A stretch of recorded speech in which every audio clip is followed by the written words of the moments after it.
Yeah, yeah, yeah. Yeah. Better off, better off. I am wicked, you're insane.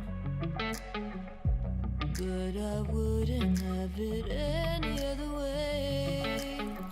If we're knocked out, we'll go the distance. Pound for pound, we're a perfect match. Pulling punches, but toe to toe, we're always on the road. Worse or better, we can't stop, we can't stop. Cause together, we're better off, and we can.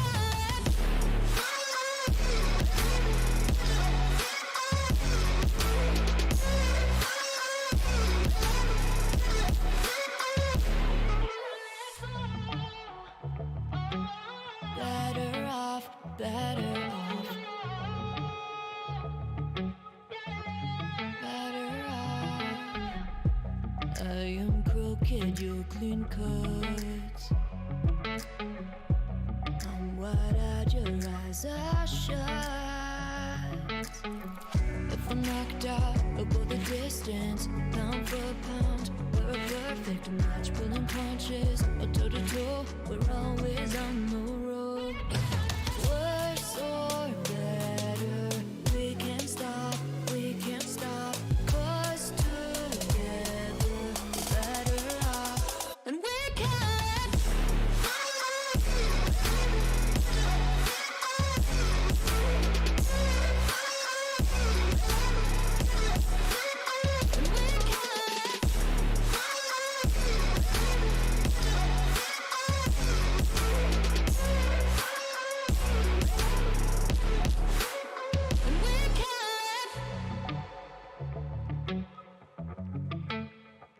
Yeah, yeah, yeah. Yeah.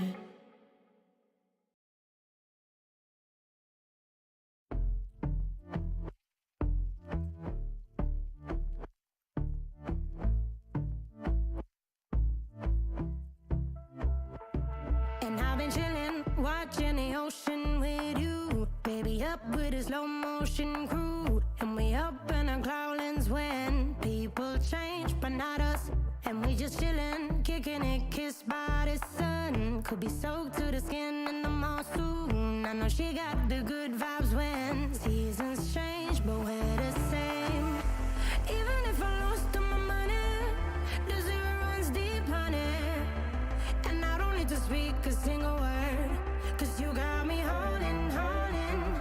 Even if my jokes aren't funny, my tongue tied up on it. And I don't need to speak a single word, cause you got me holding, holding.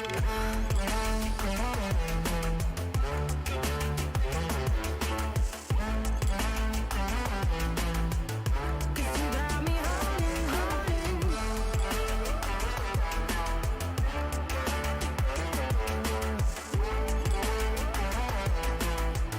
Cause you got me holding.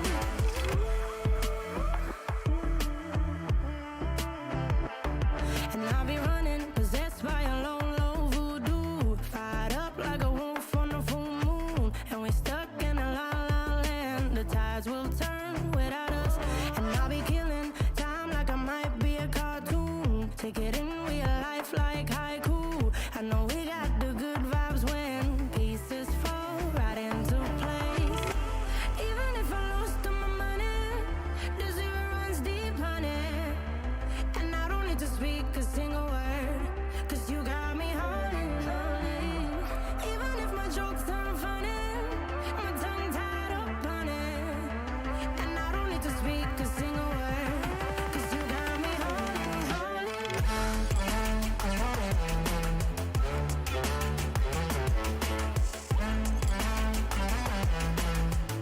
Cause you got me holding, holding.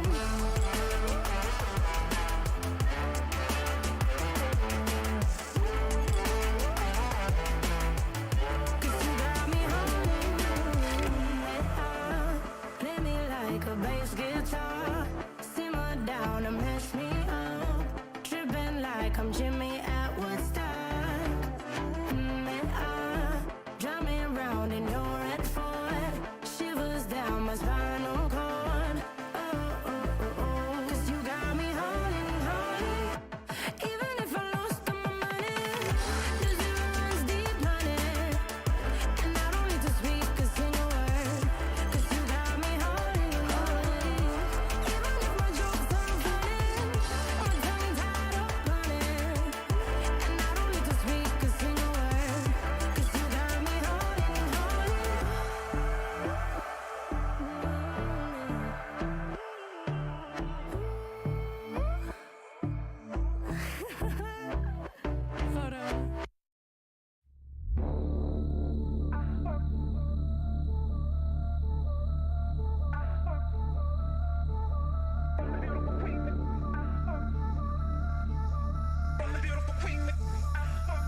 Never really saw you coming until you turned me around.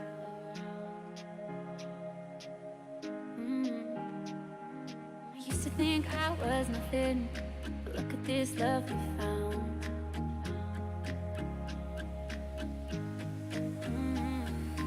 Never really saw you coming until you turned me around.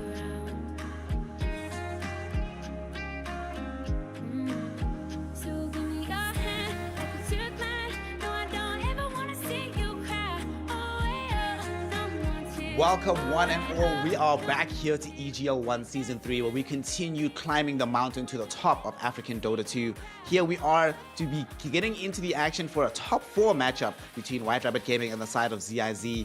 And between these two squads, one of them will be automatically advancing into the top 4. The other one still has one more matchup to go, competing up against the side of Taken Evesports to determine who will actually be taking 5th place and who will be the other squad that will be in the money here at EGL One. Of course, sponsored by Dell and Intel this season around. My name is Snare, and this time around I am joined by Not.a.hero. Good sir, I've missed you. Before we get anything out of the way, fam, I've really missed you. How you been doing? How you feeling tonight? So I think I missed you more, but let's not start with that now. But I'm feeling good, man. Like, you know me, I like lower bracket matches. Probably that's where I played majority of my career. But you laugh. But no, lower bracket is fun. It's always a slugfest. Like, it's where the cheese tracks, the pocket picks come out, and we are at the pinnacle of a new patch. So everyone's kind of still theory crafting, trying to see what the overseas players are doing, what they're doing in their ranked matches, and I'm excited, man. Like, this is WRG, like versus ZIZ. Like, ZIZ has been. I think I labeled it wrong earlier today. I kind of said like ZIZ is they overperforming, but I don't think that's the case. I think that's the wrong way to put it. I think they started finally playing as a team, because like mechanically all these players are exceptionally good. Like, but I think now finally ZIZ is starting to look like a team and not just a bunch of individual like talented players. And they've been raking in the performances. They're probably coming into this as the favorites. And WRG had a bit of a hurdle in their previous matchups and stuff, but they're here tonight and they're here to play. I mean, WRG, it's a good thing that their mascot is a rabbit, right? Because they got that little lucky rabbit's foot, got another lease on life, and they're going to be competing against ZIZ. I do agree with you that ZIZ should be coming into this one as the favorites. I mean, they're the ones that dropped down here from the winners bracket. It was not the easiest winner bracket run against the benchwarmers, Old Energy, but in those games, they still made it interesting. You could still see, like you mentioned, the inklings of a team. They just didn't have it yet. The skill was there, the ideas were there, but now we're starting to slowly but surely start to coalesce. What do you think, though, given that this is a new patch, right? Do you think this benefits a squad like ZIZ, who have yet to figure things out, versus a team like Whiterabbit Gaming, who they've been together for a little bit longer? They might not have necessarily had the best ideas 100%. As a result, they weren't necessarily winning all their games. So they might have been at the end of their tether as a squad, versus like a squad like ZIZ. Like you mentioned, not only do they have a new lease on life just as a team, but a new patch can also help invigorate them. So who do you think has the better advantage coming into the new landscape of Dota as it stands right now?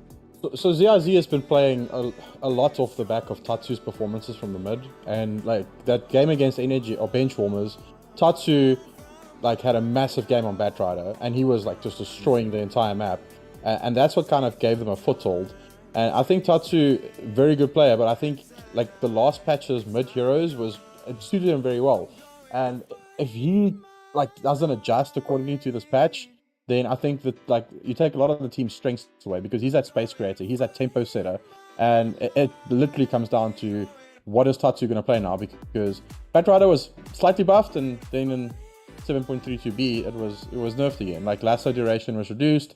I guess that's not like 100% the strength of the hero, like running people down just with travels and Firefly is the way to go, but it's definitely how Tatsu is going to adjust to this meta. And then obviously the offlane, because like what offlaners do you currently pick? Like it's everything has just been nerfed. Beastmaster nerfed, Mars nerfed, Slaughter, not that great. Brewmaster nerfed last patch. It's just like Soul Ring, hey, now it's like more expensive, and all these heroes like buying a Soul Ring as well. So I don't know, like I think like offlane, the hero that you mentioned, like the Batrider, even that offlane was nerfed, right? Because didn't they nerf the Firefly Division? So you can't use it. Forgot what I think it was like halved, wasn't it? Something like that. Just to like quickly grab someone, like from, oh, I'm gonna run over these trees and see someone and then just grab them. So, yeah, it was halved. Like that's excessive. Sticky napalm doing damage is pretty nice, because you can't like you sticky someone and they just don't blink away. Like it actually like cancels blinks and stuff. So that's pretty interesting. But yeah, it's definitely going to come down to these off lanes. But we have a game, my friend. Oof. Yes, we have a game of Dota 2, and one thing I love about the South African meta is that across the years, we have shown a predilection to be, let's say, resistant to the changes and the windfalls of the overall meta. We define our own path, so let's see what these teams got on our hands here, Etienne. WRG versus ZIZ. Loser of this drops down to play against Taken Esports for 5th place. Winner automatically goes up to top 4. And just to have this have a nice little bow on the ribbon, WRG last season around ended their journey at top 4. So just the fact that they've been given another lease on life here, they have the second opportunity. I'm sure they want to push it more than that. So let's see what they've got. Thank God we're not going to be having a Dawnbreaker. This hero's a little bit too versatile right now.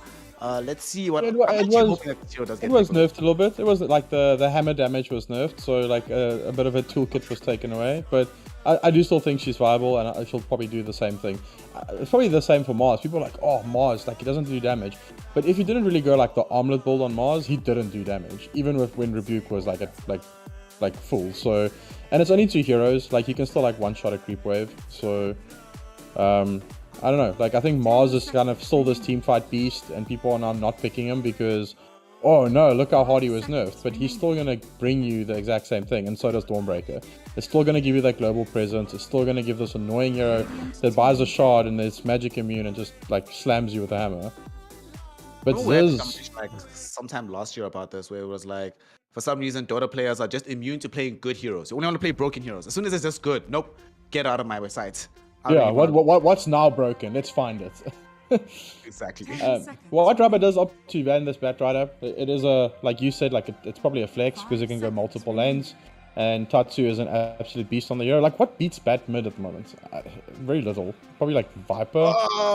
Bans? Yeah. I think that's the only thing that beats the hero middle. Just don't play against it.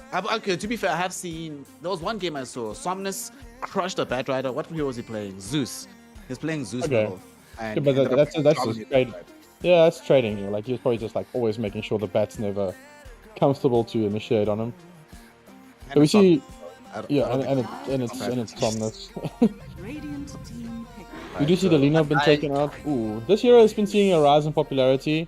Our teams are still like throwing him in this pos 5 role, but I genuinely think core undying is a thing now.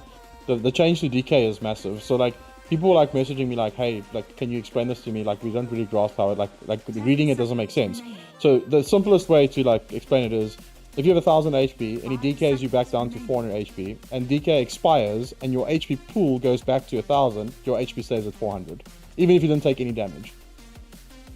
Yep. So you literally messaged me to be like, Undying is broken the moment you saw the patch notes. Yeah, I was like, this is no, I was like, this was how can you? Because you also keep your effective HP, so if you go up to 1000 HP but you take 200 damage, and you lose the DK stacks, but your like HP pool goes back down to 600. Well, you were on 800, you still full HP. Okay. It makes complete sense. You have this tone of your voice that you don't really approve of these changes, but I hear that tone of voice that you're approving of Winter Wyvern Visage. So I like it, but don't play him as a support. Like, put him in a core role. Like, I want to see some mid Undying, man. Listen, that's gonna happen, right? I guarantee you, the team that's gonna play core Undying first is gonna be Tundra in some one of these games. Actually, no, Tundra's not playing qualifiers. TDC, the Chinese team TDC is going to play this core Undying, and they'll be like, oh wow, this is actually kind of broken. Like Topson mid Undying. I can see that happening. Mid Undying for T1. That would be serious. We do see the Visage coming out though. Yeah, I was actually about to bring this up because this is not just a flex hero on the Visage, but we've been seeing more and more of this Korra Winter Wyvern coming out as well. So I doubt it's going to happen in this particular game. I imagine it's still going to be the 4/5 position. But I like this pattern of drafting from WRG where it's very difficult off the bat to know exactly where everything's going to go. There's still potential for offlane Undying, core Undying in the mid lane, but I doubt it. But now that they do have this Tiny as well, they're also mixing it up a little bit, right? Because the way Undying's been played lately, you can justify giving him a little bit more core gold and experience in particular. So either of these heroes could be the 4. Both of them could technically be core on the side of ZIZ. For WRG, it's literally open season. Any of these heroes could practically be anywhere except one. I can't see a safe lane Winter Wyvern, but any other role I could potentially see has been played recently. Yeah. How do you feel about this? Where's everything going? Like Visage feels weird, man. Like I think he can only go 3. Like we've seen some mid Visage, but I don't know if it's a Fenix hero. Like he's running the mid for them. We have seen them pick it up in the off lane, So I definitely think this is a 3 Visage, and it's a go-to hero for them, so they wanted to pick it up early, otherwise it might have potentially been banned. But like you said, ZIZ, a lot of flexibility at the moment. Could be like, I don't know about 4 Undying. You can make it work, but I kind of think like this is a 5 Undying or it's a 3 Undying. So definitely flexibility. The draft's still open. Tiny can be the 4, you can go mid. They're waiting for WRG to show it, and like last night in the XD series, we saw the effect that the Puck orb had, like that slow reduction on the orb speed. Puck is so bad now. He's so bad because his strength was he could like control the runes with the orb. People now outrun the orb and just get to the rune before he does. So I don't think they'll do Puck because there's a Tiny as well. Like, you know, like that's your favorite line. Like Tiny shreds Puck, and I think now even more so. Not even faster than Puck for whatever reason, so doubt we're going to be seeing that hero emerge. I will be happy though because it did feel like Puck had for quite a while a stranglehold on this mid lane meta. People were literally picking heroes and figuring out strats against Puck and defining that as your potential from the mid lane. Glad that's gone. We have different looks coming in potentially. We've been seeing more of these lane dominators coming back into the fore. Heroes like Lina that were out for a while but now are like in every other game, which I kind of like seeing, to be honest. I prefer this old school style of mid lane play, but looking at these bans further forward, ZIZ placing a lot of emphasis on this Undying. Look at this, my G. Ursa ban and the Snapfire. Both of these could be like options for whatever offlane they want to go for, but both of these are also great heroes against a Tombstone. It does feel like they're trying to protect that on the side of ZIZ here, as well as making sure that there's no Jug to resist the laning phase. So it looks like they're really placing all their eggs into this Undying basket. Not satisfied with the dual bans in the beginning. They want to protect it more with their further 3.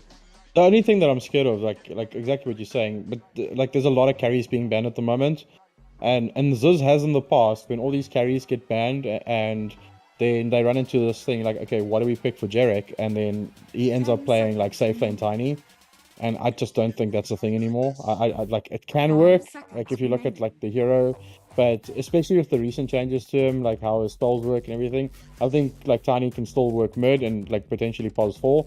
But a carry Tiny is definitely not as potent as it was 3 patches ago. And like with all these carries coming out, I just hope they don't go back into that. Let's just put the Tiny as a carry, and then we'll pick other stuff to try and see what we're going to do with the draft. We do see this Beastmaster taken out. It is a ZIZ hero. Like I know like Spook plays quite a bit of Beastmaster, but the last series it wasn't touched at all. It wasn't banned at all, and they never picked it. So maybe it's moving away from it. I don't know if you saw that clip, but like Beastmaster's new ags, like raw, like one wild axes and the drum, he does like 1,800 damage to a target in 3 seconds. It was pretty dumb. It's one of these things where it does feel like just a bonkers combo. I think the hero itself isn't as good as it was just like a month ago, but overall, when you have such broken and nut stuff in the game, you're like, you know what, let's rather not deal with it. And just in general, Dota players rather, creatures of habit. So as soon as you make any kind of changes to the way that the heroes played, rather don't deal with it, just take it out of the game. It's taking a long time. Vision, yeah. It's also a vision thing. Like Undying Zombies already gives you like vision in these team fights, and then there's a Hawk as well. Like it's just, ooh. The Druid. Ooh. Okay, remember last patch, there was a time where you were singing the praises of this hero, that this was like an unearthed gem within the meta overall. How do you feel about it? There were some teams like running it. Like I know like Liquid was thoroughly believed in the Lone Druid for Matu, but their win rate wasn't so good. No, like people were dealing with the That always frustrates me about Team Liquid. Team Liquid is one of those squads that's always had amazing ideas, but for some reason it just doesn't come together for that team. Other teams will do the same thing and it works. And you're like, oh, this is great, but when they do it, it just never really panned out. I guess in this game, they have a lot of ways to knock down towers. They have lane presence everywhere. There's not that much reach outside of ZIZ right now, so getting to either the Visage or the Lone Druid past the Winter Wyvern Curse does feel like a difficult proposition, but there's still a long time left in the draft here, so talk to me about this. How do you feel about this third pick Lone Druid on their side of WRG? And I'm still not a fan of Clinks, if I'm honest here for this patch. The hero farms faster now. Like definitely the changes like accelerated his farm, but that was never really the hero's problem. Like he farmed fast before, now he just farms even faster. It's just like Clinks is like this 1v1 matchup, and unless people are lining up, you can't really kill. Like you want the barrage of arrows to just like hit multiple heroes, and people just never do it. And unless you have like a Magnus or a Darkseer, it doesn't happen. So like Clinks, I still he's better. I don't think he's great. People are still like experimenting with him. I'll have to go check his win rates. But this Lone Druid pick is really good. Like Lone Druid plus Visage, and now they picked up the Shaker for control in the fights. That's nasty. But ZIZ had a good response. Like this Underlord, percentage HP damage, doesn't matter how tanky he is, you kind of always do the same amount of damage. And the Firestorm was buffed. So even better now against Lone Druid. Honestly, of all the spells on the Underlord that needed buffing, I don't think Firestorm was one of them. When I looked at that change, I was like, seriously? Really? Word? That's what you chose to actually make better about this hero? But like you mentioned, percent base damage, very good against these heroes. And in a game like this, they need some kind of way to just keep you in position long enough for Clinks to actually kill you. Yes, all these primary damage dealing spell of the Burning Barrage is better, but you still need some kind of assistance from the rest of your squad. A Tiny by himself wasn't going to cut it. You have this Underlord now that's certainly going to help out. I love this Earthshaker as a response though. You know, in my mind, I was thinking about, when I was watching this last major, I was wondering why there were so many Earthshaker picks, or whatever, the tournament rather. Well, I remember when it came out, and Seb was picking and people were like, we don't understand this hero is garbage. Yeah. And then And suddenly it started winning, yeah. But I started seeing how this Earthshaker hero, and I started seeing that they'd always often pick this hero when they have one of two things, either massive amounts of reach or heroes that need to not be reached, right? Anti-reach. And Earthshaker just allows you to control the space in the fight no matter what. You want to poke and prod, like, and Shaker allows you to do that, yeah. Perfectly. And in this game, how do you get past this Earthshaker? None of these heroes have, like, we're gonna have one Blink Dagger on the Tiny. He's gonna go forward in the fight. He's gonna be like, guys, I need backup. Well, backup isn't coming, my friend. There's a fissure down. Yes, Underlord can maybe try and ameliorate that a bit later in the game if you have perfect positioning on the Dark Rift, but it doesn't really happen that often. The Earthshaker pick also makes life extremely difficult for Clinks because not the one thing that Clinks hates being bursted from 100 to 0 or having to buy defensive items. Whenever there's a hero like Earthshaker in the game that represents threats that you can't actually see, suddenly you're incentivized to buy defensive items, delays your more damage items. And I think it was you that we had this discussion with, like, what? Several months, last season, season 2 of the EGL, we were talking about how Clinks always feels like he needs one more item. He's never fully there. It's always like, just one more. Now I need a BKB. Now I need a Scotty. Now I need, and maybe now that he farms faster, he'll get to that one more item. I don't know. But this is a rough Clinks game because none of these heroes are excessively squishy as well. Like Wyvern is a good counter. The Cold Embrace can like deal with the damage that comes out from the Clinks unless he goes like Orchid build, but I don't think that's the way to go. Like Visage with Gravekeeper can sustain quite a bit of it. Lone Druid's naturally tanky, and Shaker is obviously a strength hero. And they do decide to go for uniques like Rubik. Like this is, it's a comfort hero for him. Like it's a trademark for him as well, and it's obviously into a Shaker and a Wyvern. Like whatever you take, it feels pretty good. Yeah. And he can still bear. Like if he gets to bear someone like that, that's obviously always a feel good. Not I'm worried about though here, Not.a.hero. I'm worried about their damage output, my friend. Who actually kills these heroes? At some point in this game, the Lone Druid will be beefy enough, at least on the bear, to be able to survive through the initial salvo of like the Pit, Firestorm, Clicks, Burning Barrage. And then what? What comes afterwards? It feels like their ability to take long drawn-out fights is somewhat gimped on the side of ZIZ. They need to burst the target 100 to 0 immediately. It does help that they do end the draft with this Phoenix, Queen of Pain. So that is a hero that can die 100 to 0, but let's assume in this game she gets, what, Lincolns, Aeon Disc, BKB, any kind of defensive items, where she doesn't do that anymore. She just blinks away. And then what? Yeah. ZIZ, I feel like this last pick, Rubik, doesn't give them the reach that they needed. Eventually, this hero can get to the Blink Dagger, but even then, you don't have the capability of threatening the fight the same way that like an Earthshaker does, for example. Yeah, and she can kind of just go like the old Kaya Sanj build if he feels, and like the status raise will sustain her in the mid game before BKBs and stuff comes out. So we did see like players like BZM like pick this Queen of Pain, and then they don't even take Dagger. It's just like max Blink and max Scream, just so they can run around the map and cause as much chaos as possible. So and that could be potential here. They've got additional slows from Wyvern. Visage is a slow as well. There's a Shaker to set up things for, like, so I think Phoenix can set a lot of tempo on this map, but there's also, it's a Tatsu Tiny, which once again, we spoke about this before. Like, I think a lot of what this team does revolves around Tatsu's rotations in the early to mid game. And Tiny is definitely a hero that can set that up for you. So interesting to see. Like, this is going to be a mid brawl. So let's hope it's a good one. Well, Oh, with I'm no dying more stats. side camps and with just being having a straight up brawl through this mid lane and it being an elimination game on the new patch, let us see what we have on our cards here. ZIZ versus Whiterabbit Gaming. The loser of this best of 3 drops down to play Taken Esports in a top 5 finisher. The winner still stays in the tournament and keeps hopes alive for climbing to the top of the summit.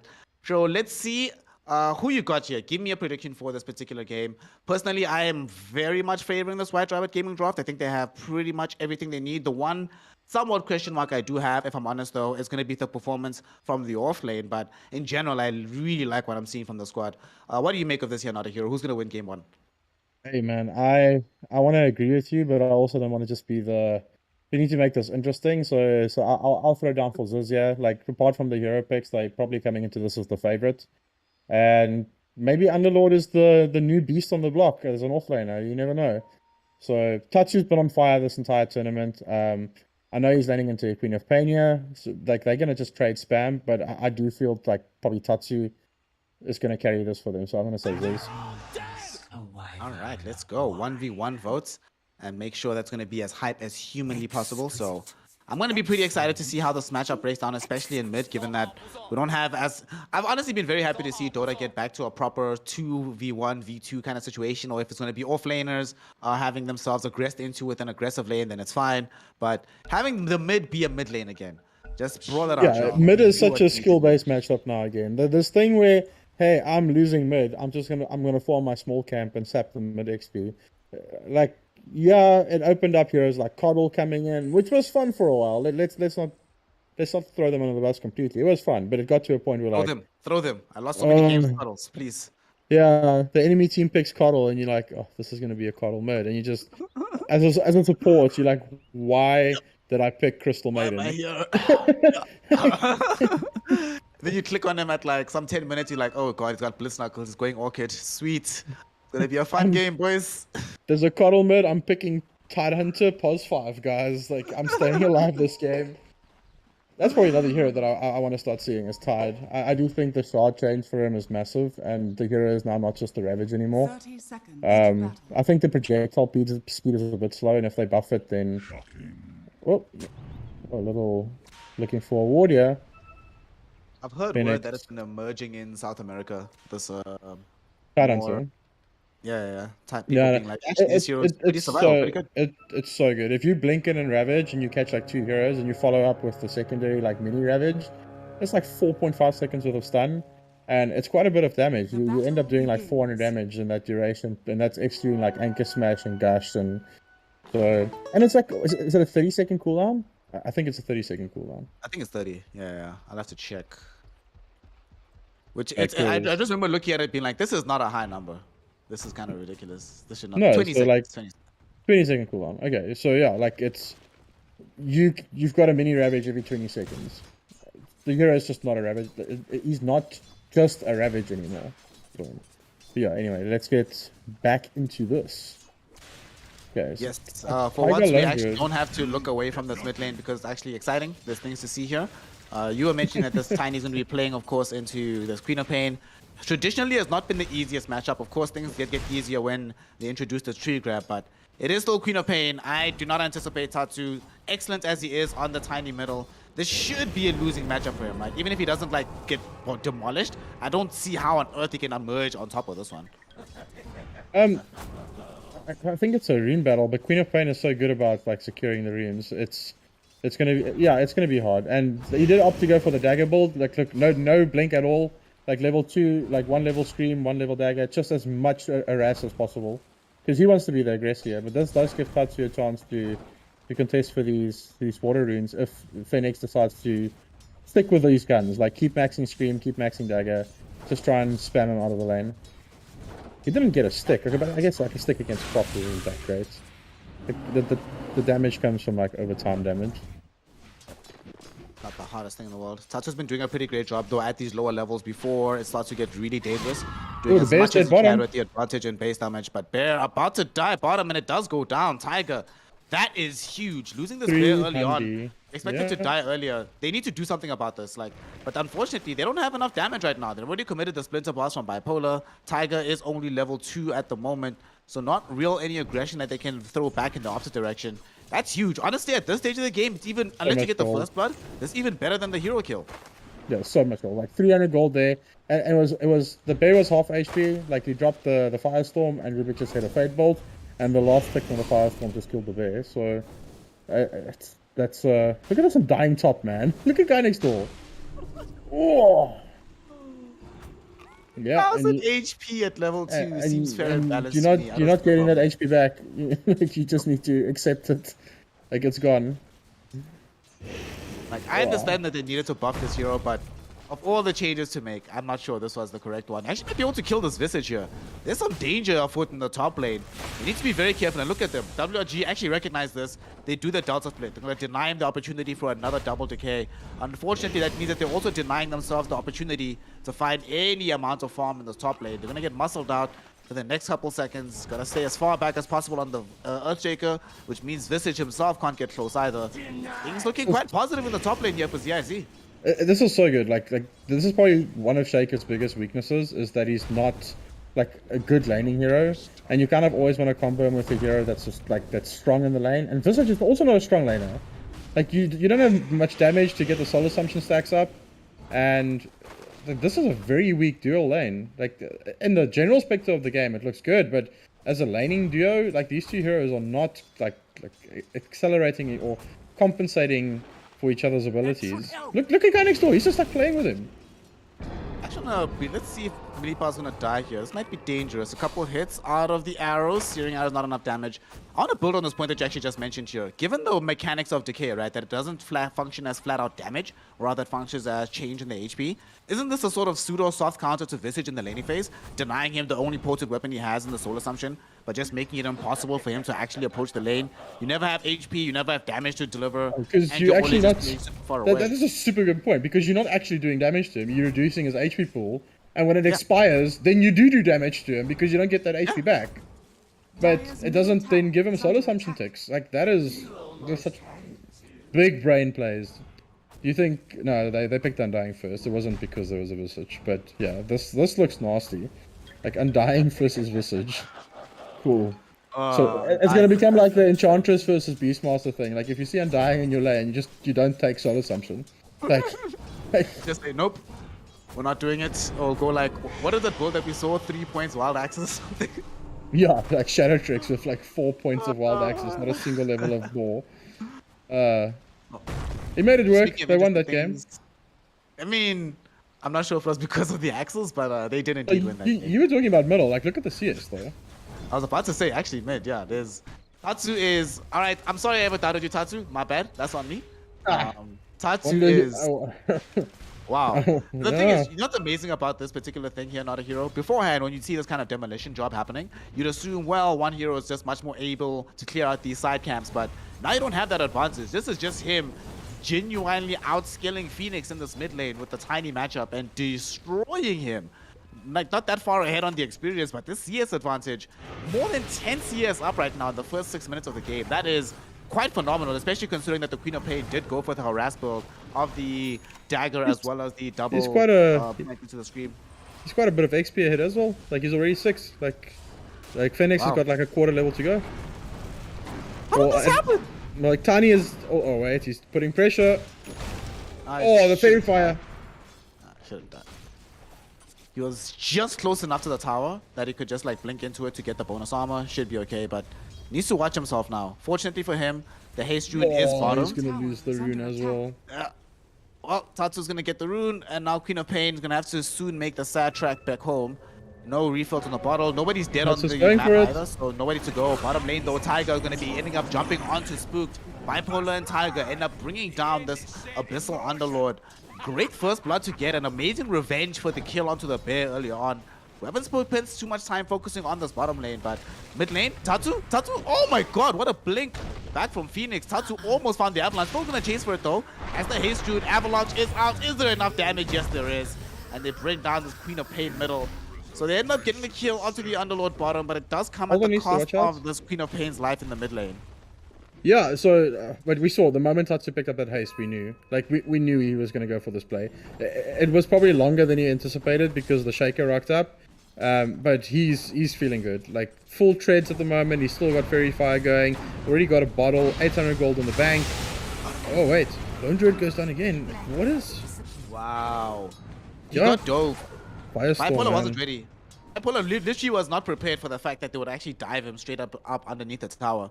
They go for it, but look at this. Revenge is coming. They smoked up immediately. Can they actually get this, though? I'm not convinced. They don't have a level into the Sonic Wave just yet. And this is a near full HP Underlord.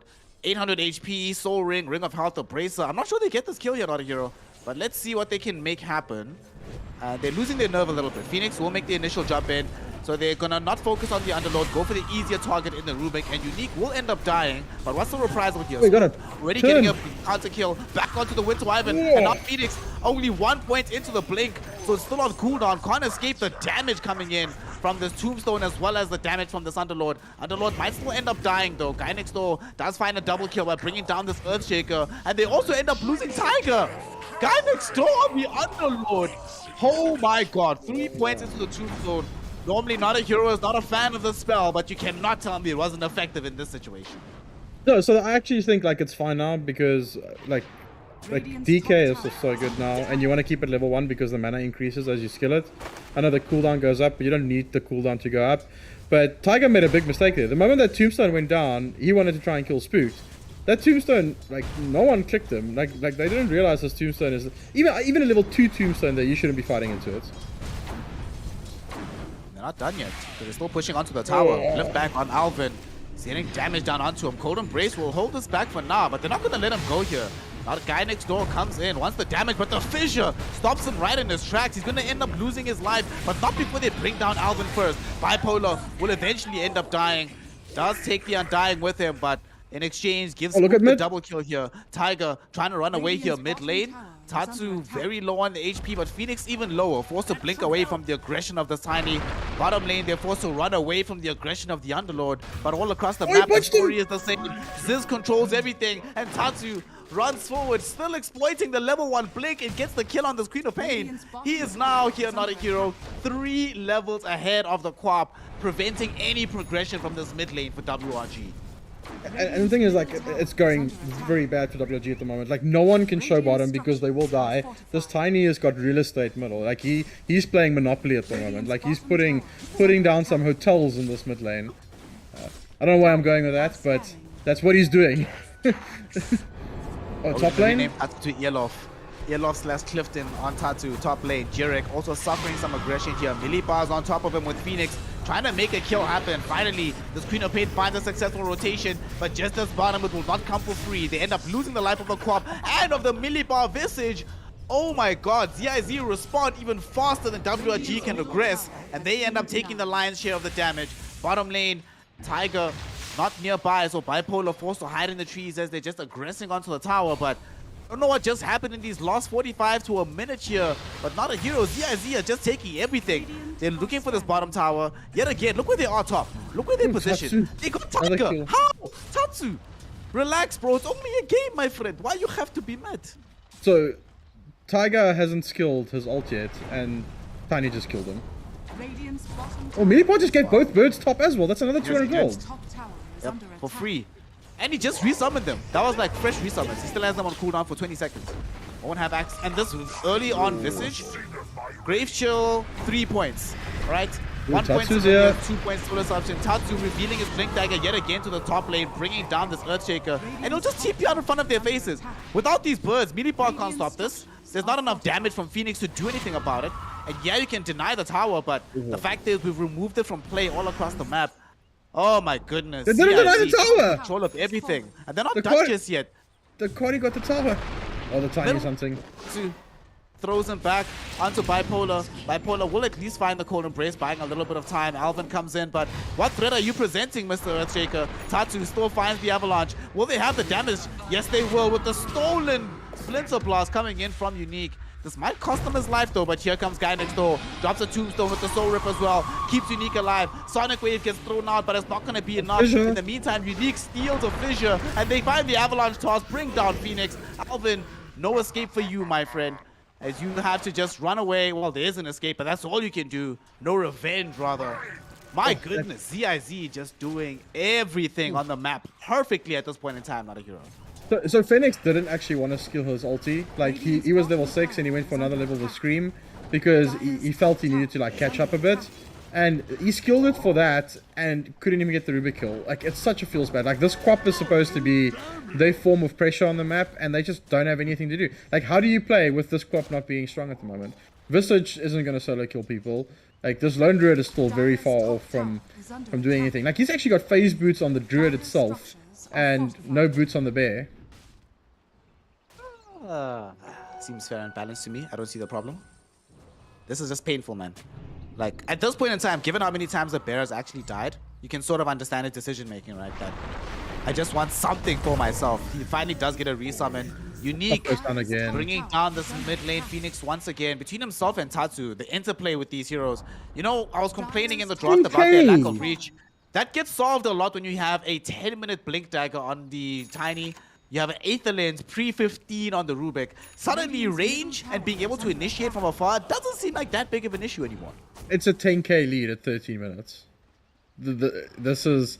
WRG needs to start, like, getting some map presence because it's looking very bad. Like, Shaker is still 900 gold away from his blink. I don't even know if you buy it. Don't you just like buy the shot at this stage? But I don't know. They need something to make a play with. I guess they need to get some farm onto Alvin on the Shaker to get him this blink dagger. Bipolar still level 5, my friend. He is still level 5 on this Wyvern. That is also a no-no because that can stop a lot of this aggression. They have to give him a lane. Even if he dies, he just needs to get the XP. He needs to get level 6, and then he can kind of be the oak that defends, or the wyvern that defends the towers. Just sit there, throw Splinter Blast. If they go on you, just use the curse. Yeah, they really need to get this wyvern level 6. Because that's also what you were saying in the draft, right? About how with this Winter Wyvern, they need him to be the one that also supplies the sustain. Queen of Pain not going to be getting this early sound in Kaya. She's been set too far back. If Winter Wyvern doesn't have a good game, then all of these heroes are like eminently burstable. That also might be why Lone Druid is not bothering to invest in the bear at this point. Just being like, I need a little bit of armor for myself. He's passed it on now, but I think that might be that thing that you're mentioning, that without this Winter Wyvern either having 6 to break up the fight or having more levels into Cold Embrace, only level 1 at this point, he's pretty much not doing anything. Like, if somebody gets jumped, Winter Wyvern can't effectively respond at this point in the game.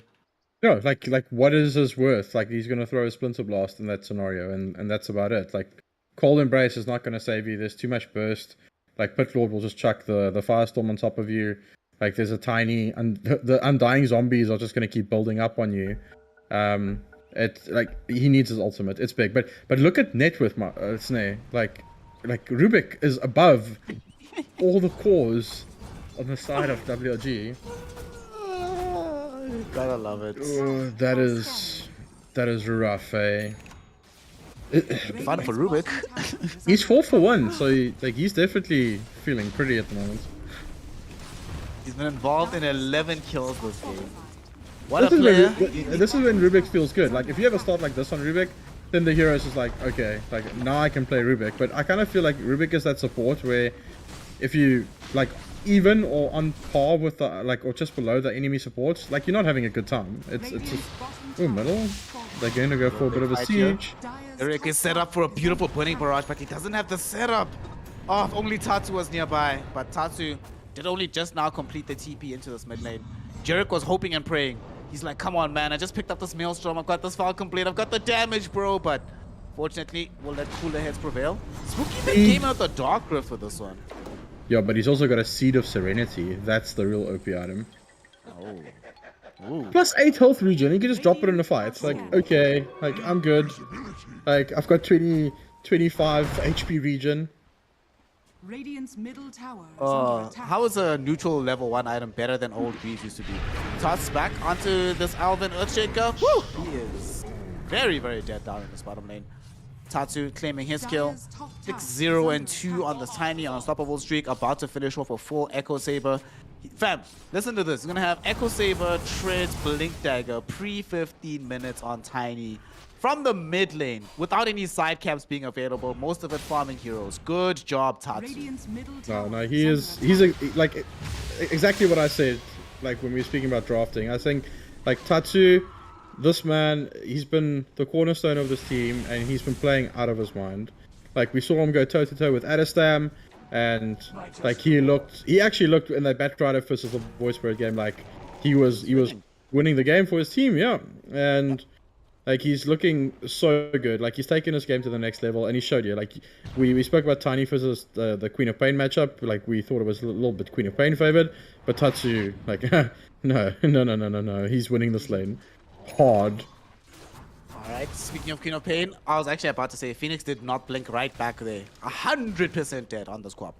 Gotta stay safe, my friend. Still no, dude, look at the items on the squad. No treads, no Sergeant Kaya, not even an Ogre Axe. There's just like nothing on this hero. And they smoke up right now on the side of ZIZ. I wonder where they want to go. They have to know that WRG is predominantly going to be playing extremely safe inside their base. This, I'll be honest, this is the only move they've made in the last, well, maybe like 10 minutes that I don't fully understand. Maybe They if they went into the Roshan pit, see the bear hitting creeps top, so they know the druid's close by. Surely they won't be feeling confident of catching Tiger. Alright, Tiger, let's see what you got, my friend. You have to know this is coming. You gotta know. Yeah, there we go. There we go. Knows our stuff. Yeah, no, that's the right play. This does suck though. They don't really have a Roshan hitter up until this Clinks gets another additional item. Right now, all the damage he has available to him is pretty much magic damage. So until he gets one real physical damage item, they are going to be locked out of the pit. Well, or at least until they get the second point into the Pit of Malice. But they're going to go bottom now with the Dark Grip. Look who they've caught. They found Tiger. My God. There used to be a lone druid there, but now there just isn't. Milipa most likely going to join him in the grave as well. Guy next door activates the Flesh Golem, runs up the hill. Milipa will sacrifice some of his familiars here. Alvin trying to get out with the TP, not going to be allowed to do so. Tatsu sends him back with an express ticket through the fountain instead, as he finds a double kill on this Tiny with the double damage rune. And with these heroes removed from play, ZIZ now have an open invitation to take the tier 2 tower through this mid lane. And an open invitation to really put the screws onto WRG. Not.a.hero, how on earth do they come back into this game at this point? Tiger still doesn't have a single level of true form, and I don't know, maybe that would be enough to keep him alive for long enough for his team to like link for these ganks. But he's running around with 900 HP, Snare. Like, he's got 2 branches. Like, that's his tank ability at the moment. He needs to get a level of true form and just, like, pop it, like, just to farm. Because he is going to keep dying. Like, we saw, they smoked top to kill him, and then suddenly he just, like, used the rift bottom and killed him there.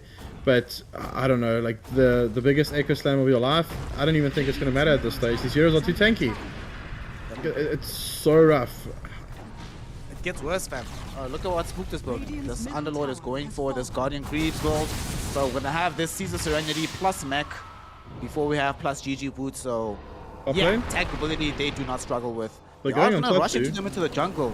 They're fighting Tatsu, but they're also fighting Alvin. Tatsu getting quite a bit of time alive. Alvin gets caught though. I don't think Alvin is gonna be as difficult to kill, and that's not gonna be the case. A couple of right clicks from Jurek, and there is gonna be a dead Earthshaker.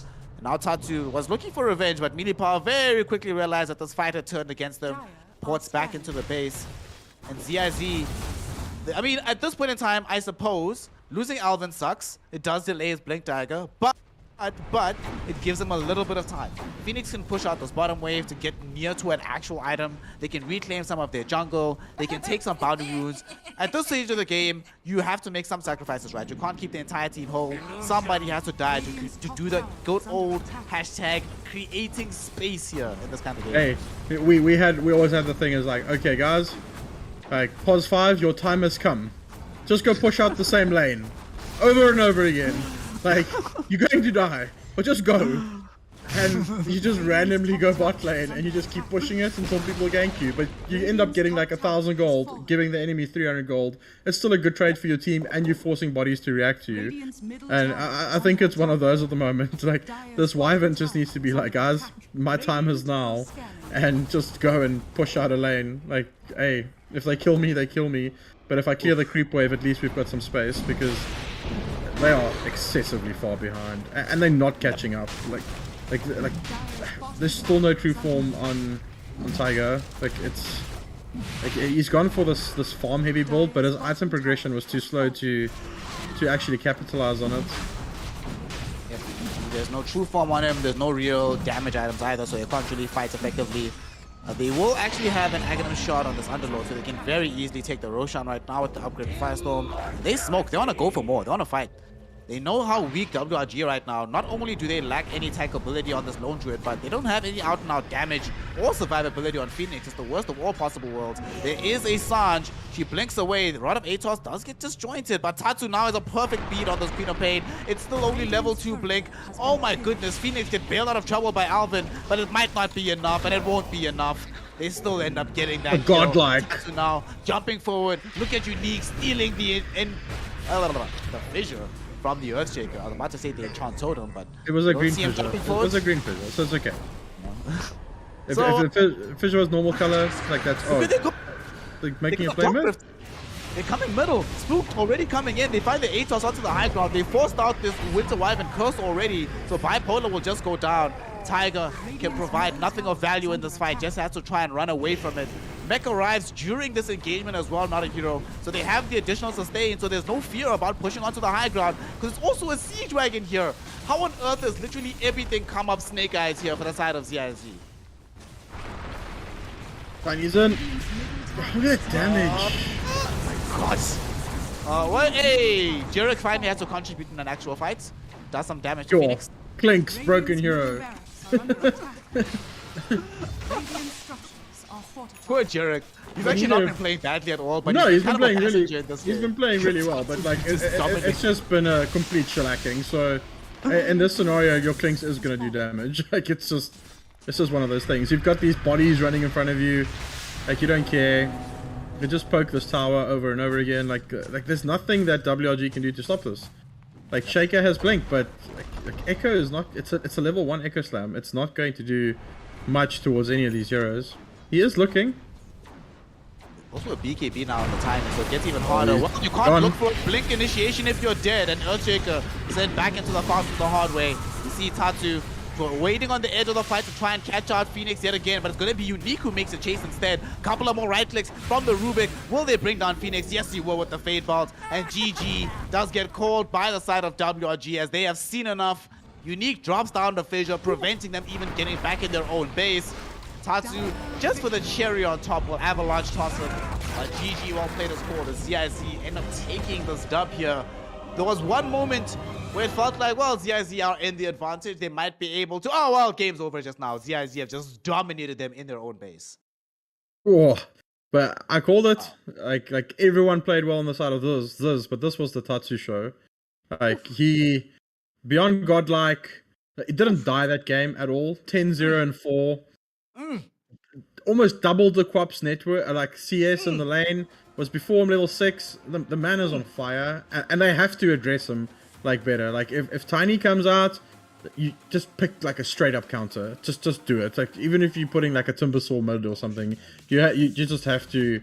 You cannot let this man just run around the map like that. And they also don't have the heroes to like capitalize on it. Like Shaker, he can gank because he provides you with a stun, but he doesn't provide you with damage. And Wyvern does the same thing. Like it provides a bit of slows and so on, but you're not going to kill with a Wyvern rotating or Shaker rotating unless you have massive amounts of burst. And WRG just lacked it. Like they needed something to stop this Tiny from rolling just completely over them. And I just don't think they addressed what they were playing against like well enough. Like Lone Druid plus Visage, both heroes just wants to hit creeps for 20 minutes and then start doing things. So definitely better execution by ZIZ, and yo, that was a shellacking, man.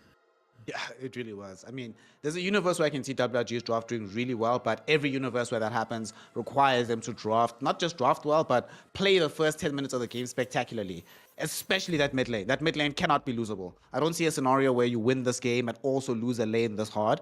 Unfortunately, the hero you lose a lane to is also the kind of hero that can break your entire game by dint of you losing to him and giving him that accelerated start. So as a result, ZIZ now ahead 1-0 in this elimination matchup here in the lower bracket of EGL One Season 3, brought to you by Dell and Intel. Of course, the loser of this will go down to play up against Taken Esports for the 5th place position. Winner does go into top 4 position to try and continue in the tournament.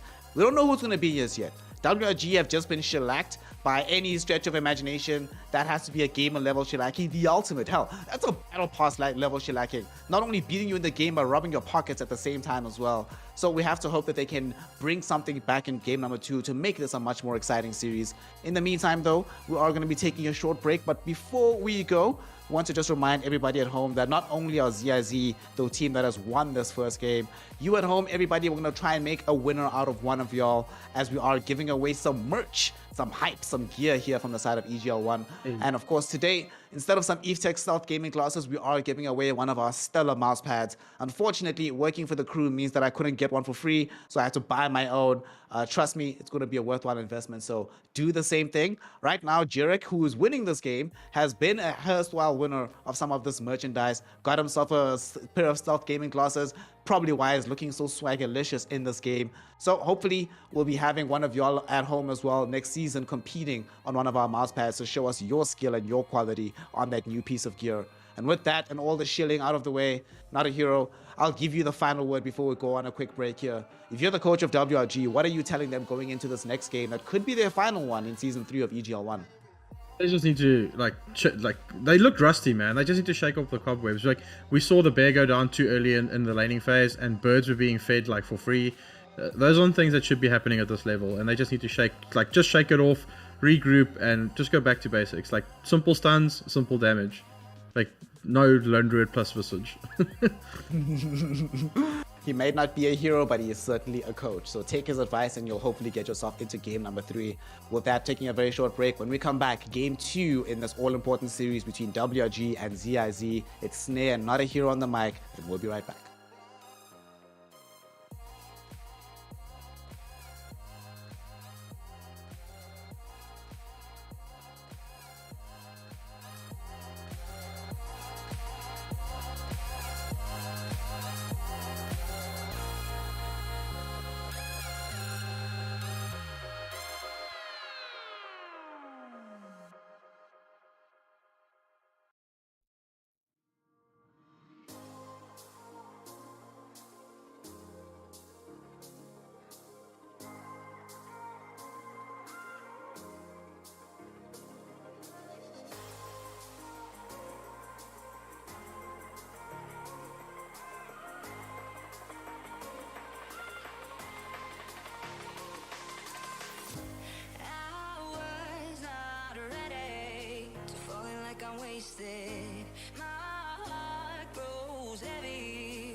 Welcome back, one and all, here back against EGL One Season 3, where we continue to witness the lower bracket run all the way to the top of the mountain and all the way to seeing who is the best squad within African Dota 2.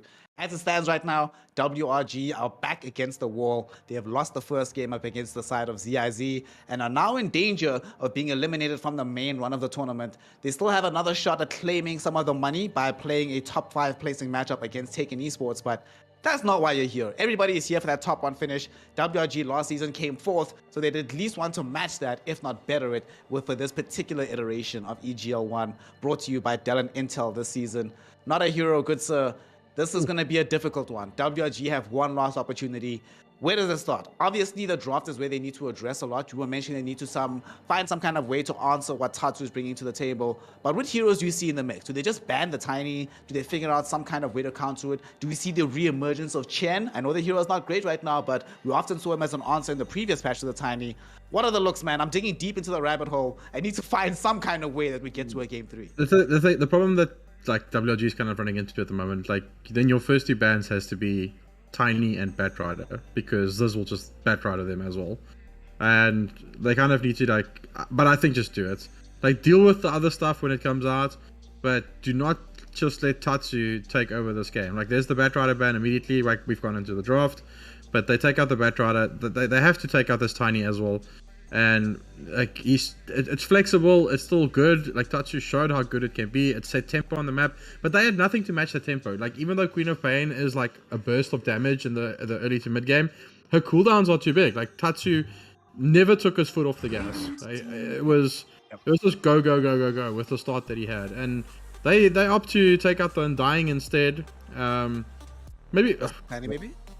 Well, Guy Next Door had like a triple kill at 7 minutes into the game with his rotation, so they just didn't address it. Like it was just not.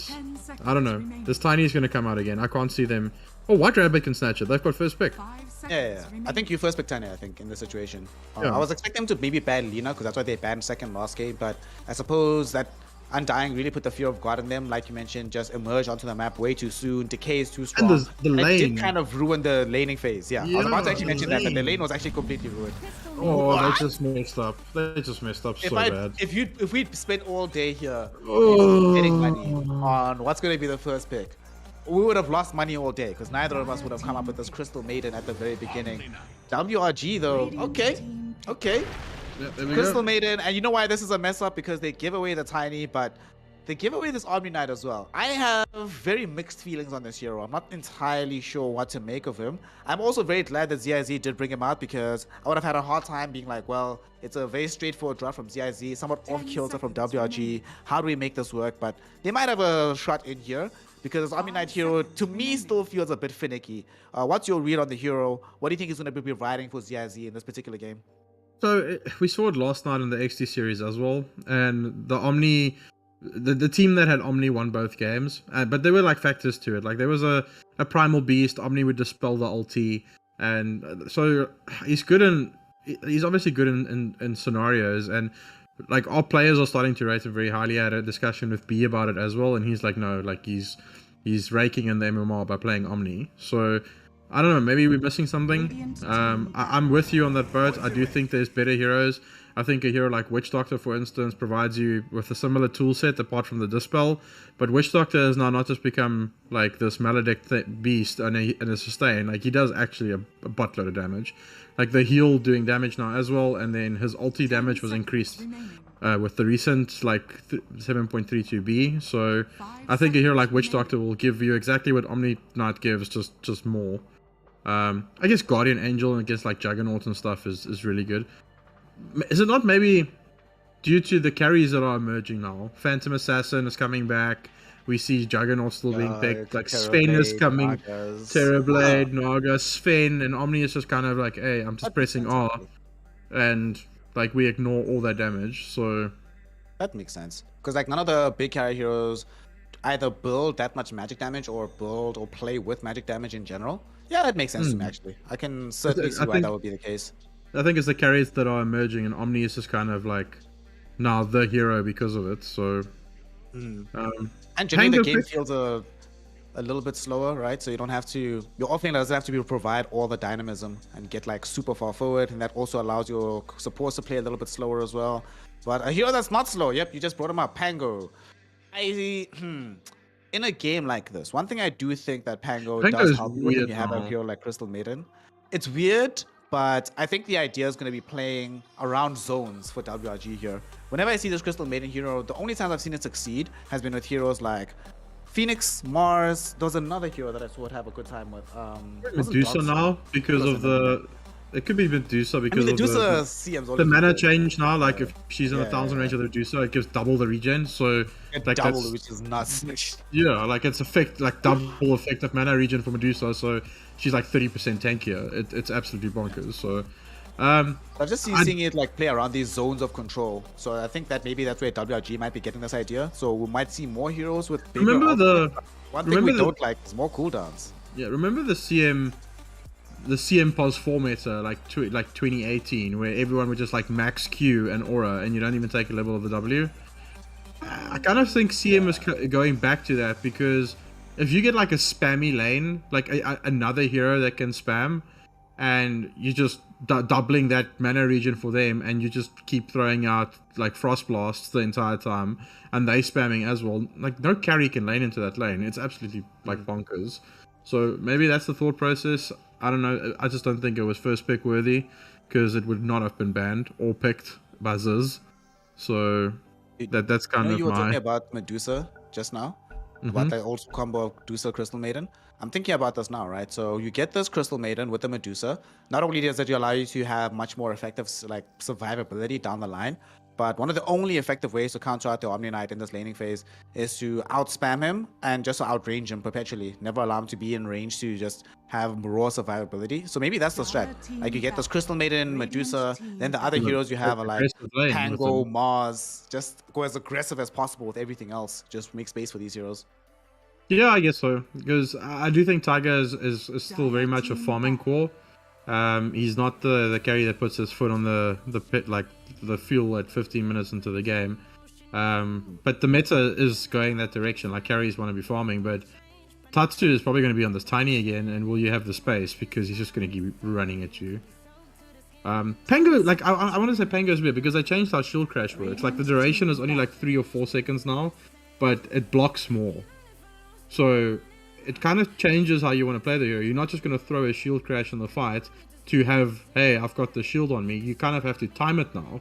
You have to wait for the damage to come in and then shield crash. So it's not just the spell that you can just use in the fight. So like the hero is in a wonky place. I saw BSJ say Pango is done. Like no one's going to pick this hero. But we saw OG pick it, and I don't know. I don't like the hero.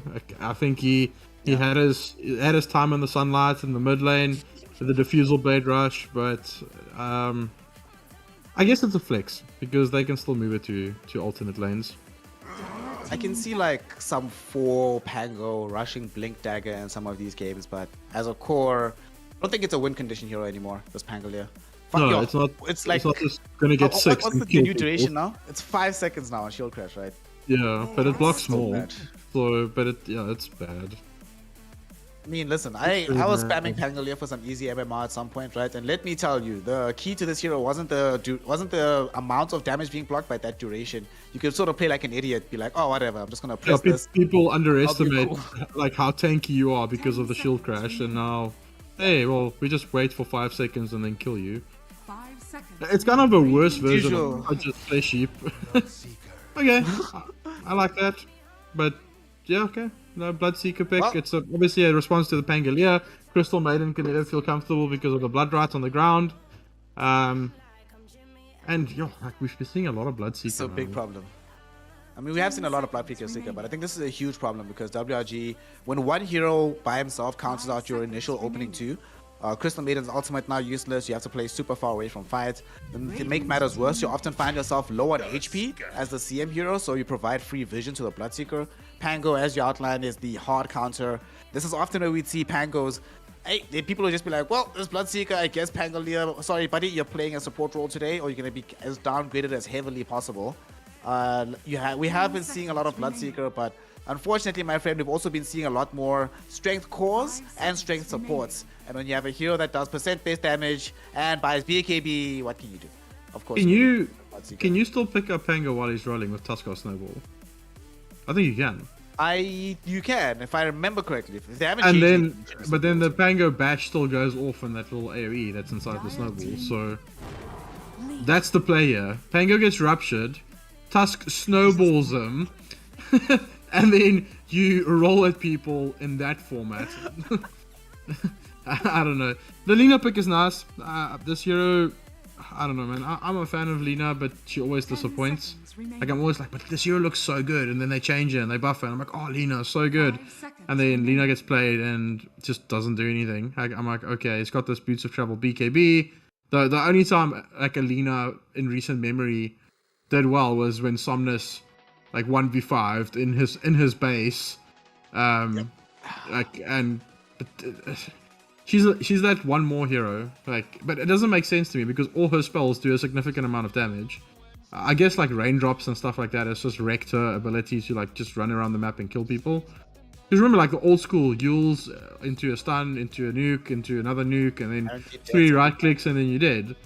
But I think raindrops has kind of stopped that from happening, and Tiny does the same thing, just better because you can actually reposition with your combos. I'm glad you actually referenced Somnus in that situation because Lina does feel like the ultimate expression of Somnus. Great in every single way, but for some reason just doesn't win everything. And it surprises you every time. You're like, why isn't this working? Everything on paper seems to be perfect, but it just doesn't always go your way. Oh my god.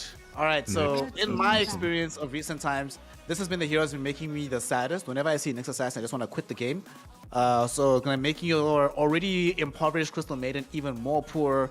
You're playing into the Selena. There are several spells that are, once they launched, pretty much uncontrollable, so perfectly set up for the Spy Carapace. And to make matters worse, we were speaking earlier about the combination of Tusk coming in to save the Pango with the snowballs to get you into a better position. Now all you're doing is setting up for the Impale combo, which sets up for the Avalanche combo. Oh, and guess what? Once all that's done, you're going to be blood righted. Great. This is a great assassin that also provides great vision on the map as well. It's a super good pick. Like Nyx and Tiny by themselves can just run around and kill people. I'm a big fan of drafts which has like little intricate mini combos that can just kill people by themselves. And Tiny and Nyx together, Nyx can scout, Tiny can catch up with his blink. Like there's always nice little like mini combos. Like, and I guess WG also has it. If Tusk catches someone with a Warrior's Punch, Lina can follow up with a stun. So there is interplay from their side as well. I do think it's a better draft for them. But this Pango has now been forced off the mid lane, like because I don't think Lina support is what Tusk mid, Lina support. I don't know. I don't think that's gonna be. At this point, honestly, I'd rather play Tusk off lane than Pango. This Pango is just gonna have an awful game if he's a core hero. This just feels so sad. Ooh. How do you play Dota as a Pango here? You don't. Like, you ask Alvin why he picked it for you, or like, Alvin, you picked this Pango for yourself, didn't you? Like, this is your hero, isn't it? So yeah, it's a rough one. They're gonna have to move this Pango to a 4-roll, like you said, put the Tusk as a 3 and then this Lina mid, and then they have to get a carry that compensates for this. What do you think, like Sven can work? I don't know, it's really wonky. I think Draw Ranger is CK. Tell me about this draw. Talk to me about the draw before we talk about CK. Why do you think draw is broken right now, and how would it work here? Frost arrows were buffed, and now the multi-shot was buffed to 100 damage, 100% damage level 1. So like she's gonna farm so fast, and in the lane, if someone stuns you and you've just got like a Blades of Attack, I don't know if you saw that.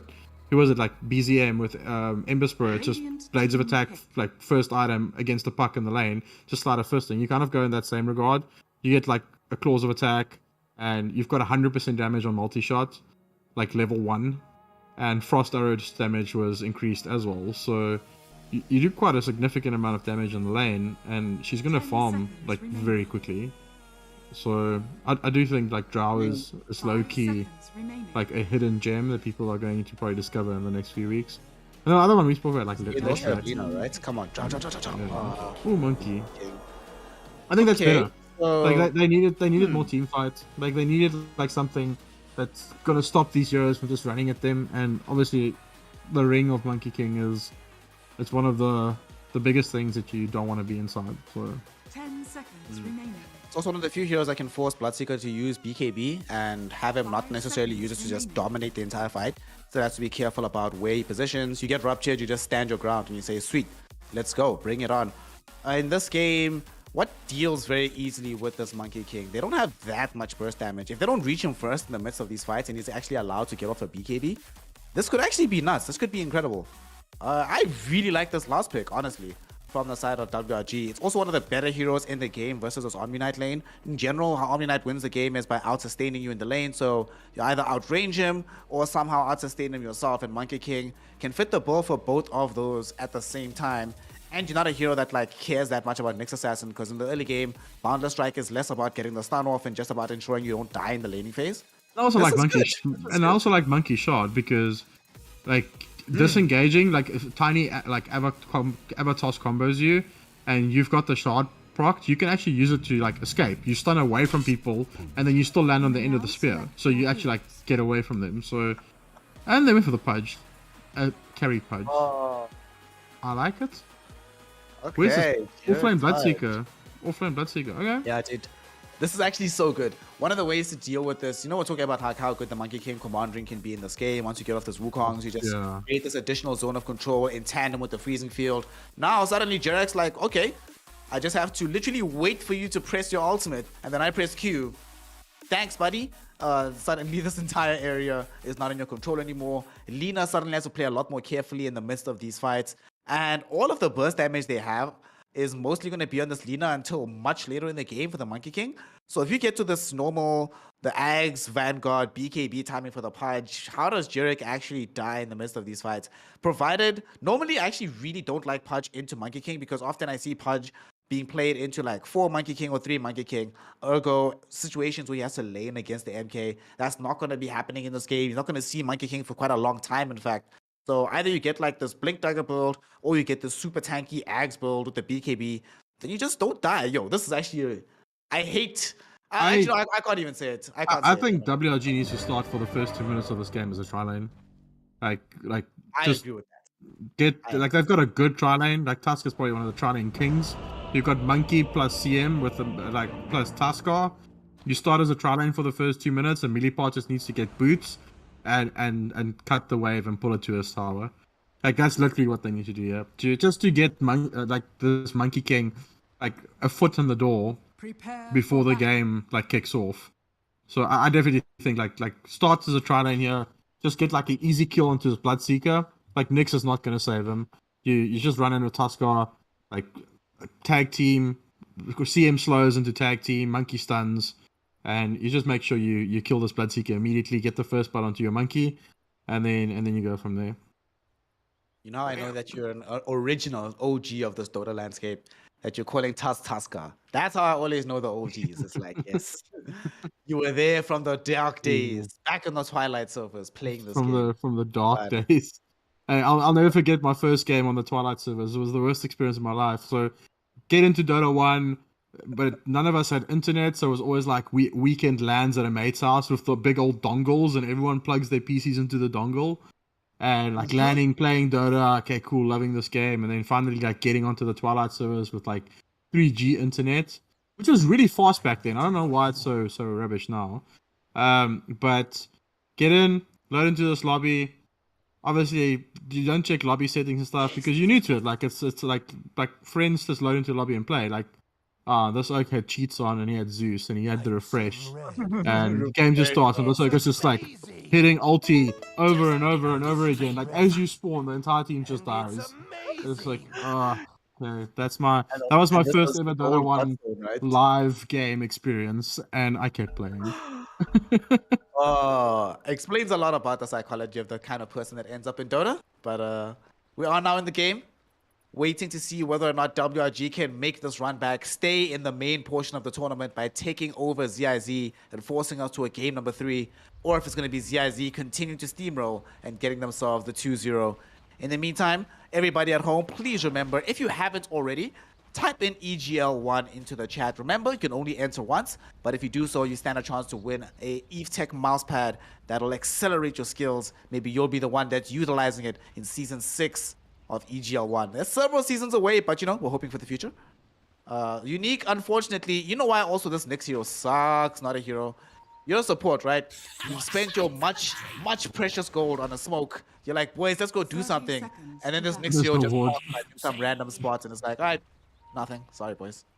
Yeah, well, his base region was nerfed a little bit. He doesn't have 6 armor anymore, so 4 armor. He's only got 3.9 region now, so but Nyx is that hero that he sees a resurgence when other heroes become good, because he's like just a straight up counter. Like he's okay. Like you want to play heroes like Lina, CM, we're gonna pick Nyx Assassin.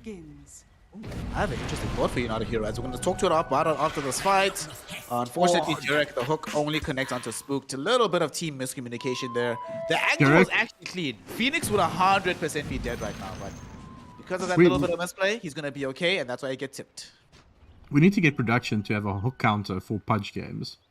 And then like it shows like onto the top of the screen, and Jarek is at the moment 0 for 1.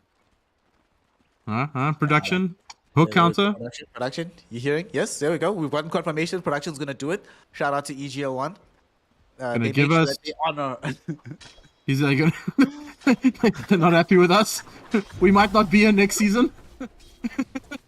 Enjoy it while it lasts, fam. Let's have fun while we're here. To pick your brain about something very quickly, right? You know, you were mentioning how this next assassin hero comes back when other heroes are good. Wait, let's see if Guy Next Door survives. Tag team doing a decent amount of damage, but Millibar did go for the shield crash instead of swashbuckle, so they don't have the same straight up kill combination up in the top lane just yet. But do you think Nyx Assassin comes back at the same time that Razor comes back? Because it feels like they come back for similar reasons. Countering some of these more aggressive style, needing to soak up the map sort of plays. So Nyx Assassin counters you by following you everywhere. Razor counters you by either dominating you in the lane or ending the game so fast that you can't do anything about it. And do you think it's a mistake that as we see Nyx come back, it feels like it's also the same period of time that we see Razor re-emerge as well? Yeah, like it's an interesting point, but like Razor like received quite hectic nerfs at the moment. I do still think he's got a place, but like I know there was this big thing at one point, and I had a discussion with an old Dota mate, and it was basically like there's not enough intel carry heroes. Think about it. There's hardly any. Oh, first blood onto the Pudge. Nice, Millibar. And he won't die for this either because, you know, Guy Next Door is only playing the Omnionite. All he has aggressively is going to be this Purification.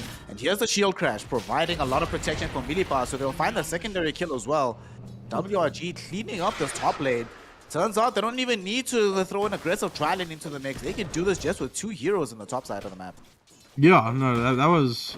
Jarek doesn't have a level of the Flesh Heap though, like, but he's still level 2. He's probably going to get it next level, and then that shouldn't happen again. There's a battle for the runes as well. Tatsu got the water rune, but no bottle yet. But yeah, as I was saying, like, if you think about it, like, the only real, like, intel carry hero that we've seen recently was, like, Nature's Prophet, and it wasn't even that good. So, like, you have these strong mid-int heroes that like comes out, like Lina, we saw Odie with his time in the sun, like Storm Spirit, Void Spirit, and then suddenly Nyx just arrives because he absolutely just destroys them. Like all those heroes. Like I think if Nyx was removed from the game, you would see probably like more int-based carries. But otherwise, just pick Nyx. Easy game. And unfortunately, you have a limited amount of bans in this wonderful game we play, so you can't do all too much. Speaking of this Lina hero, she gets tossed back into the tower. She's in trouble here. So is Alvin in the top side of the map, but Phoenix might end up getting soloed by Tatsu. Phoenix falling so low. Phoenix with the Fairy Fire, but the tree throw survives 30 HP on this Lina. It's the 3 branches. God, WRG. If he didn't have the 3 on branches... 2 sides of the maps. If he had 2, he's dead. 100%. Yeah. The 3 branches. The 3 branch meta saved his life there. Ooh, and he's keeping his ward as well because Tatsu is having a pretty good time at the moment. Like he's at least close to this time, but he's been forced to do the walk of shame. Top lane. Oh, top lane, they find Jarek yet again as the Pudge does end up going down. Guy Next Door cannot protect him. One of the big drawbacks of this Omni-Knight, very level dependent, and his effectiveness in the earlier portions of the game not nearly as much as it becomes later. So they end up exploiting that weakness in the top lane here. 2 kills for themselves, both of them going the way of Millibar. And Millibar not having died just yet. Is it Pango? This is great. Pango is in trouble. But I need to point out, WRG has the same amount of kills right now that they had the previous game. They got whole game. Oh no, actually he was dead. Oh no, he went the wrong way with the swashbuckle. He went northwest instead of going south, so that limits his options for maneuverability. He gets caught by the hook. Jirak now recovering with this level 1 hook, feeling much better about himself. That is so tragic. So with South African logistics, you said he should have gone more towards Pretoria and not as much as towards the northwest. I don't know. My brain just went there. Oh, Bloodseeker goes down. Like, I'm sorry, friend. Like, my brain works in strange ways. It's like, are you going to Pretoria or Maftown? Eh? Hey, Where? Brits. Going to Brits. Took the wrong off ramp, ended up dead. The same thing ended up happening bottom for the Bloodseeker because he was also going towards Pretoria instead of Mafeking. So he ended up dying down bottom. So looks like on both sides of the map, these teams ended up just swapping instructions on which direction to travel. Cores end up dying because of it. But they'll know better for the next time. It looks like Tatsu is probably going to start making his way to Kempton Park soon. This is going to be the whole thing. You have to keep this analogy the whole night, fam. The whole match.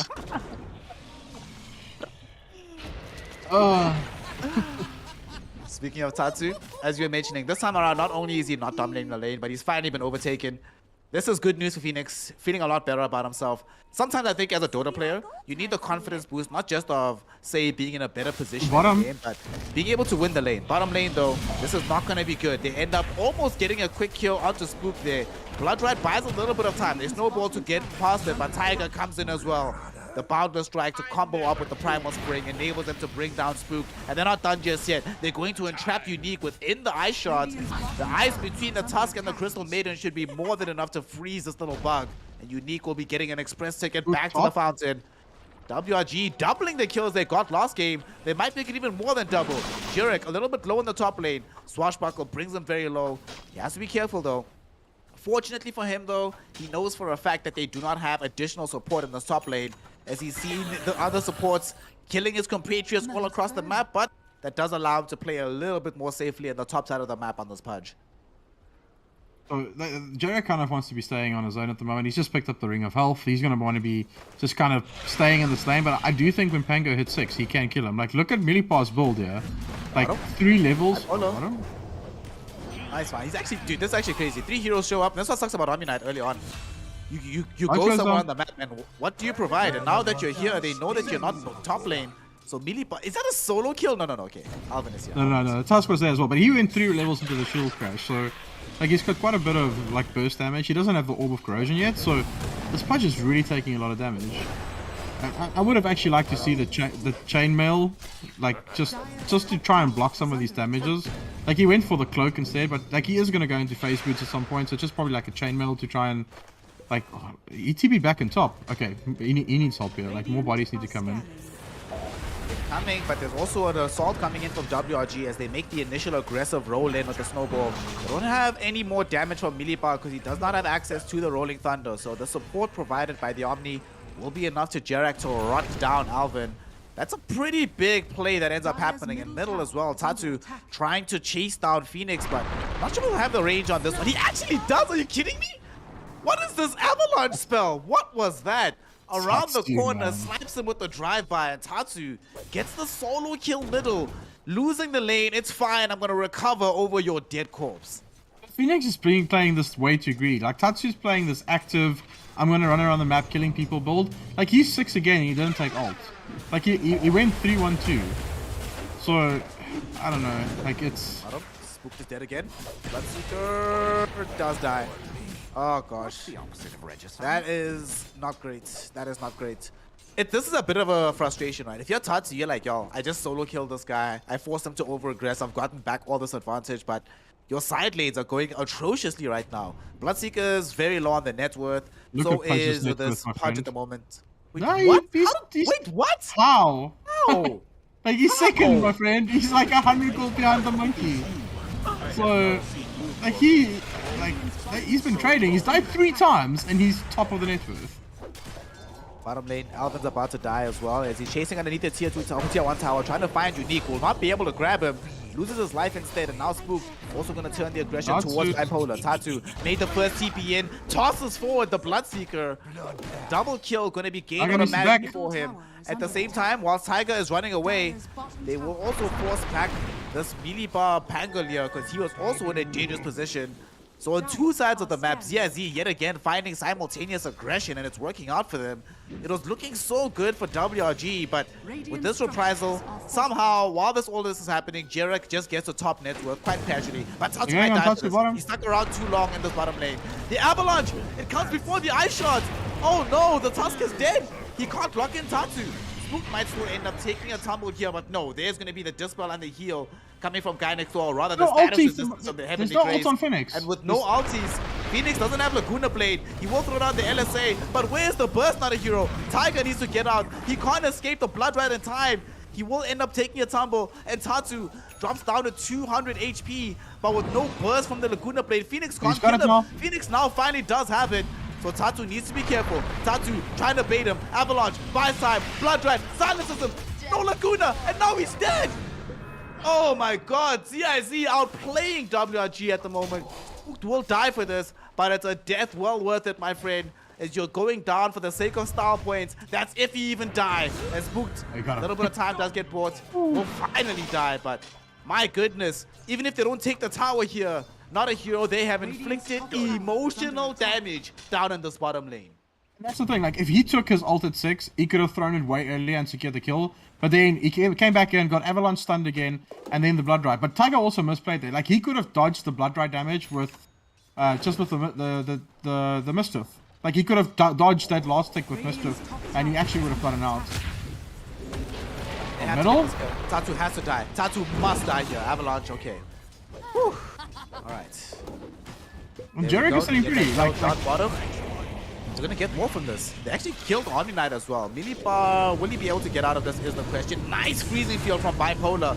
They end up bringing down Spook. That's a huge streak to end. And they take down the Nyx as well. Jerick, he's brought it in, but he brought it into freezing field. He didn't hook the Crystal Maiden, so he still took a large bulk of that damage. He's very low, but not dead just yet. Here comes the snowball.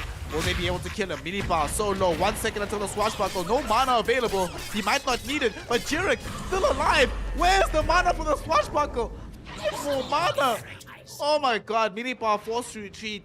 It was so close to a global team wipe there, Not.a.hero, but for the want of a stick of mana, Milibar cannot complete the fight. this Flesh Heap spell, man. But ZIZ are playing in the wrong area of the map. Like, they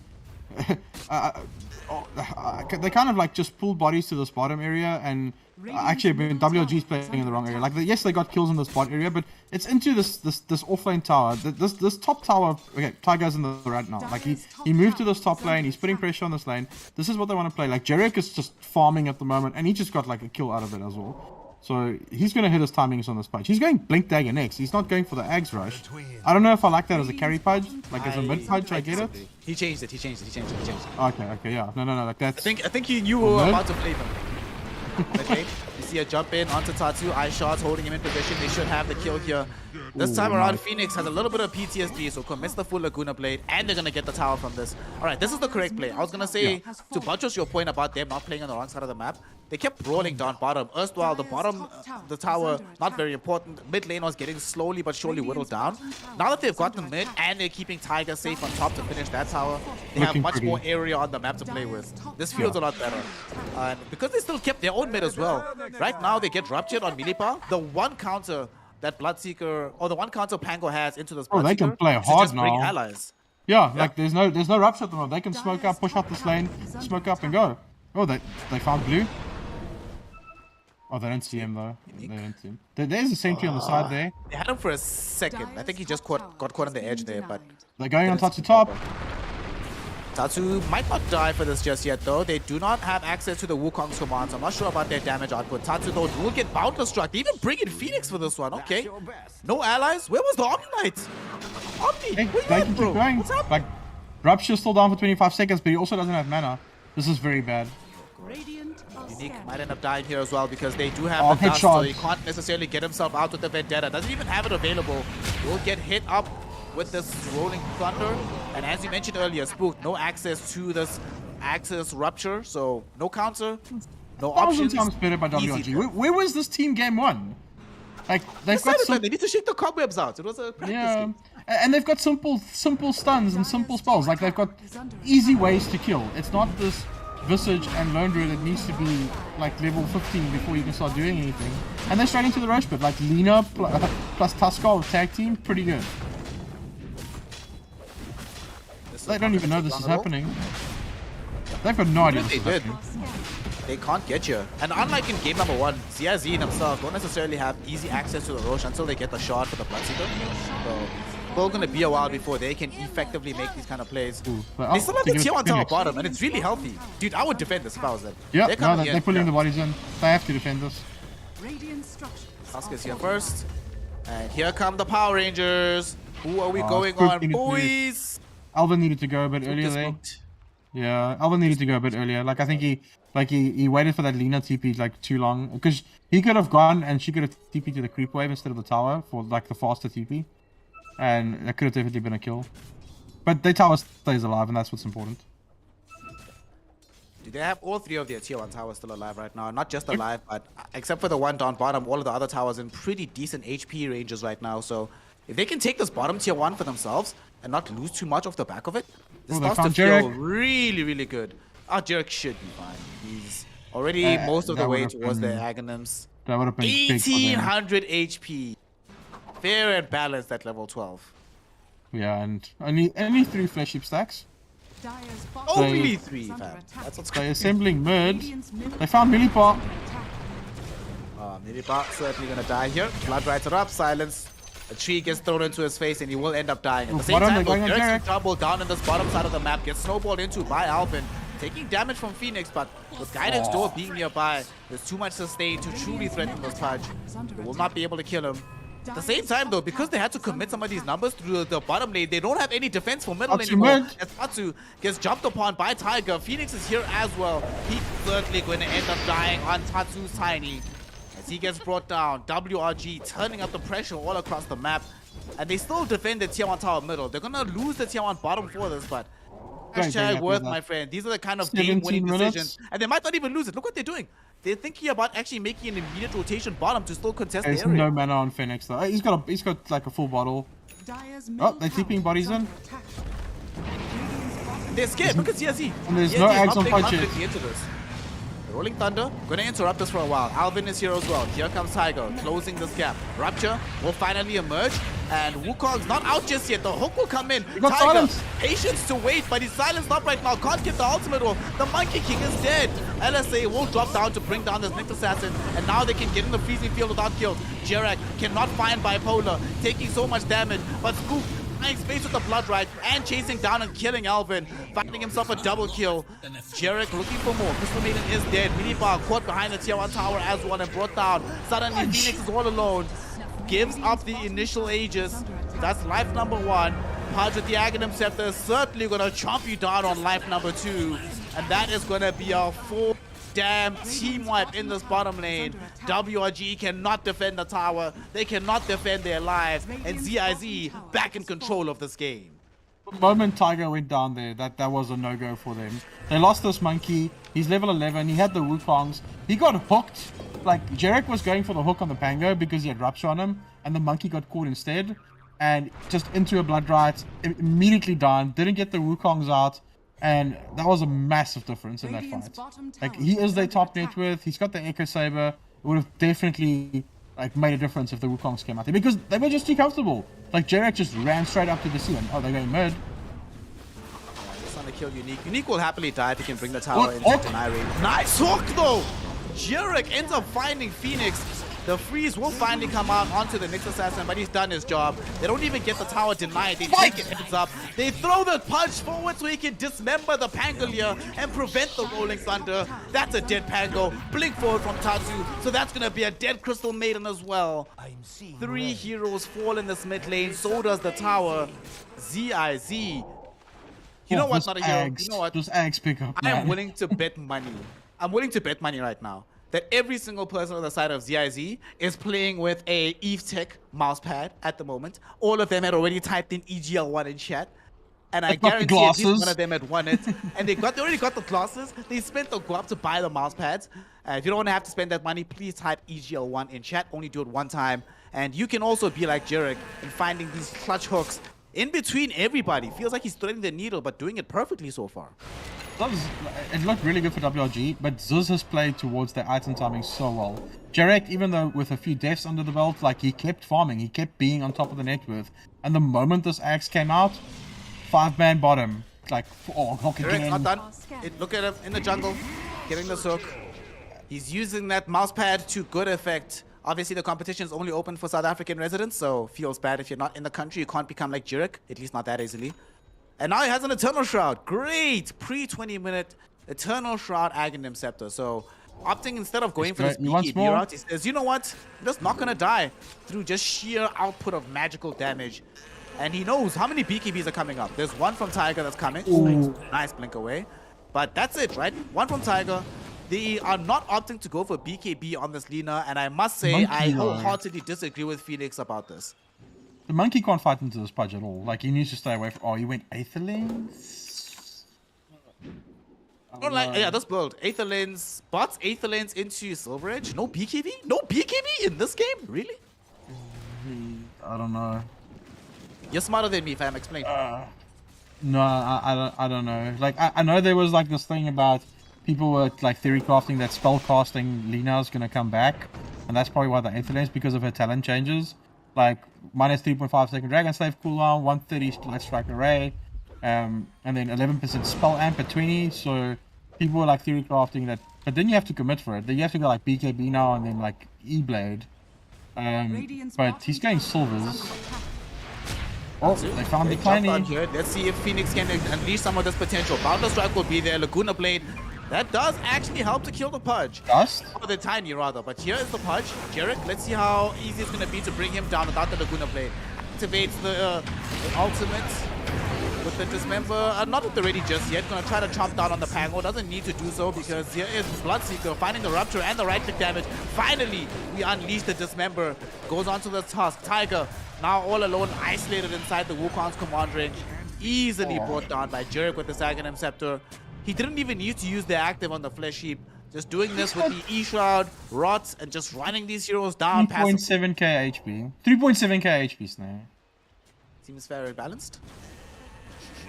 I actually, like, okay, it looks a bit busted, but I really am enjoying that Pudge is back. Like we haven't seen Pudge for how many years? Like it was the Dendy Pudge, and then there was no Pudge at all.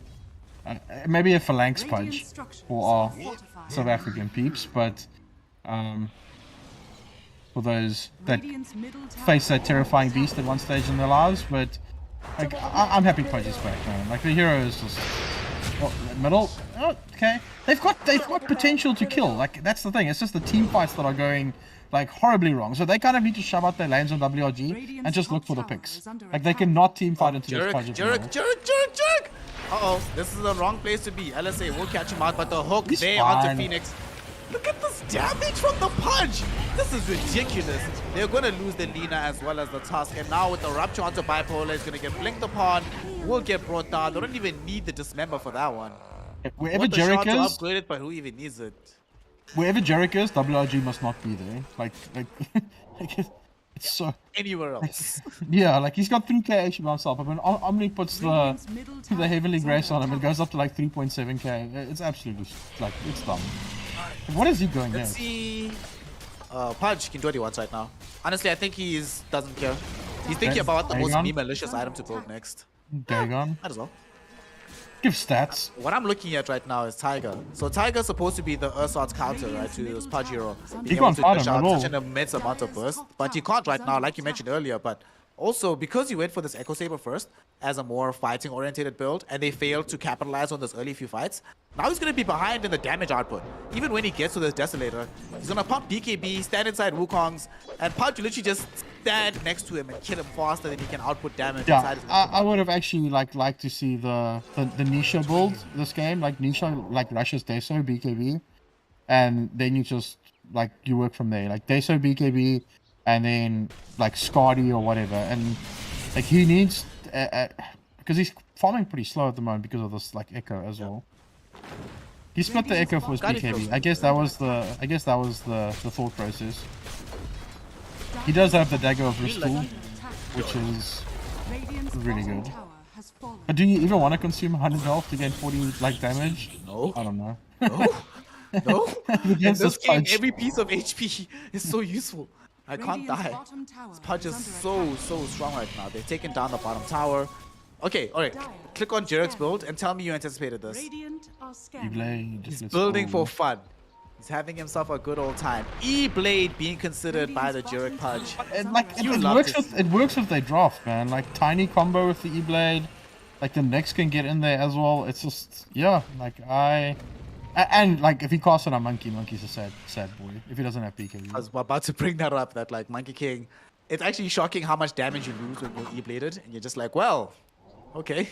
I'm just here now. I'm chilling. Go skeletons. Like it's man, I miss like Basher working on Monkey, and you see pos for Monkey. What? Basher. Bobuka Monkey, my friend. Oh, here we go. See here. Oh. Oh. Jarek will get a hook onto said Monkey. Monkey down from the Primal Spring. Does have BKB. Needs to use it ASAP just to get the hell out of this fight. And let's say with the Laguna, they break down the Nyx Assassin. Let's see how strong Jarek really is if he's going to 1v4. So far, 1 has already fallen. 2 have gone down. Tiger's going to get taken out as well. Lina forced to flee. Millibar stuck on the north side of the fight, so he can't contribute the damage. Well, without Millibar, it was a 1v4. And now Jarek says, easy peasy. Only 4 heroes. Come on, y'all. Make it a challenge for me. I do definitely think like Tiger needs to buy Shard, and it's going to put him like... It's a lose-lose actually. Like he buys Shard, it puts his Deso back. It puts the Scotty back, but he needs it to get away from this punch. Like it's like an escape tool. ZIZ, man, just playing to their timing so well. And the thing is, like Tatsu isn't completely taking over this game like the first one, but he's doing exactly what he needs to do. Like they're trying to go in here. See if they can stop this. Jarek, very low on the HP, down to 200 health. Can they actually kill the punch? Yes, they can. 1,600 gold. Without buyback, Millibar in a dangerous situation. Spook does not have access to the Rupture, but they do have the Aghanim shot. And like you mentioned, a ton of gold given away for the punch kill. Unique in an awkward position. Will get right click down as well. And now here's the Rolling Thunder from Millibar, stunning up some of these heroes in the backline. They've frozen up this Bloodseeker, and Spook is going to end up taking a tumble as well. Millibar not done just yet. 3 more seconds left of the Rolling Thunder. Will finally end up expiring, but not before he catches vision onto Tatsu. Can they slow him down is the question. And the Bounder Strike with the LSA answers that in the affirmative. They found 4 heroes. They're looking to make it a 5th. Guy next door looking to be the guy in the next wave. As he loses his life, it's a full team wipe, and the big man is up. He's got a date with the Radiant side. WRG might just be back in this game right now. Yo, them getting through and killing Jarek there, like that. You know what? This E-Blade's gonna actually hurt him. Like he needs a BKB. Like if he gets a BKB, like there's nothing killing him in these fights because it's like a combination of like all the little mini nukes, like Pangalia hitting him, Lina hitting him with all her spells, like CM throwing every single spell she has on this pudge. If he has a BKB, like he laughs this game off. But and it's only 2k. It's only 2k difference. They did lose the tier 3, but it's a 2k net worth difference, and it's like who got the gold for that pudge? Let's see. It wasn't Phoenix. I don't think it was Phoenix. I think it was the Tusk. If I'm not mistaken. I'm not 100% sure. Somebody will have to go back and check first. Oh no, Tiger. Well, there used to be an Aegis available. Does he have BKB? He does. BKB TP! Oh, he actually took a little bit too long for that one. Oh, He's super lucky he actually got out alive. Like, that extra second he spent attacking somebody, I don't think Jarek expected it. Jarek expected him to be gone immediately. If Jarek had ran instantly, would have killed him. But yeah, that's a BKB charge gone. Aegis gone. Wukong's command as well, that he has to now commit for the defense rather than offensively for the next fight. Because the thing is that, like him having that Aegis was their way back into this game, and now they kind of have to go back to playing this push out the lanes, cat and mouse game, because they just can't fight 5v5 unless it's high ground. What a game this is. Nice and back and forth. ZIZ certainly finding out that they can't like sandbag. can't have too much fun on this one. You gotta take the opponent extremely seriously. And Radiant's top they're trying to come up with this high ground, but I don't know. You were mentioning that Pudge needs BKB. Tiny also lacks a BKB. The only BKB they have is on this Bloodseeker. They still need to be quite careful about this particular push. I would prefer if think they they wait until the TP next Aegis. They know they've removed already. They also TP back a little bit too early. Like the monkey or the Pango needed to keep pushing one of these side lanes until someone from WRG shows. They have vision. Like look at the vision on the side of Radiant. There is vision on the high ground for the TP comes in on both sides. But they all went back to base and now smoked up. So Okay. they're This gonna has to go well. This- Oh, but like look at Nobody on the Unique. team. Look at these buybacks. Look at the buybacks. They don't have any. Except for like what? The supports. Who cares? So this fight cannot go awry for them. They absolutely need this to succeed. The smoke though. You know which hero we're talking about as being one of the most freaking annoying heroes to play against in the whole freaking game of Dota 2. Damn, Nyx Assassin. Oh, like what?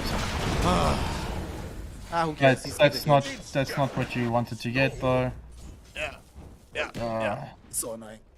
Oh, this breaks my heart to watch, if I'm honest. For the twins. Like, but it's good play by Unique as well because he's playing his hero the way it wants to be. It needs to be played for them to get a foothold in it. Again, that was a 5-man smoke. No one's farming. No one's hitting creeps, and they ended up getting 280 gold for an Nyx Assassin. Like, At least yeah, they had like some bounty or something. What might have been worth it, but. Alright, there is some bright spots here though. Mid lane. Oh, Alvin jumping onto Tatsu. Phoenix. Oh no, Phoenix, why didn't you believe? Why didn't you believe? Oh my god. just well, hesitation there. I mean, I Like, was too close, yeah. I don't know. Like he's got some damage on. He went for the 350 health over the LSA damage. What? He's Not gonna that not. squishy, was he? I feel like this is not gonna make that without much of a it- difference to the fight, right? No, and like 130 damage. He's got Kaya as well, and like the spell M talent's coming up, so I don't know. Like I guess it's like both are pretty good talents though. Let me bring you out of Duma mode for a little second, fam. Look at our boy Milipa, who's been struggling all game. Now has Lincoln Sphere, so this Pangolier can actually play Dota now. The one major counter that he had to worry about in the midst of these fights was going to be either the Rupture or an incredibly placed Dismember. Now neither are really going to be issues for him, so he can actually play Dota, he can roll around, and as a result of him being allowed to play Dota, Tiger will be allowed to use Wukong's command. But, okay, the bad news, unfortunately, has to come back. I feel like it's too late in the game for Tiger to still be going for this Desolator. Imagine, like, You don't have post stacks, 30-minute though. Desolator. Yeah, you don't have any Yeah, stacks. that's the issue. So like he kind of just needed to like commit for the Scotty instead and become like tanky enough to survive his in Wukong's command, and then like try and get like refresher or something up, because they urgently need a Scotty. This Pudge is just like destroying. Yep.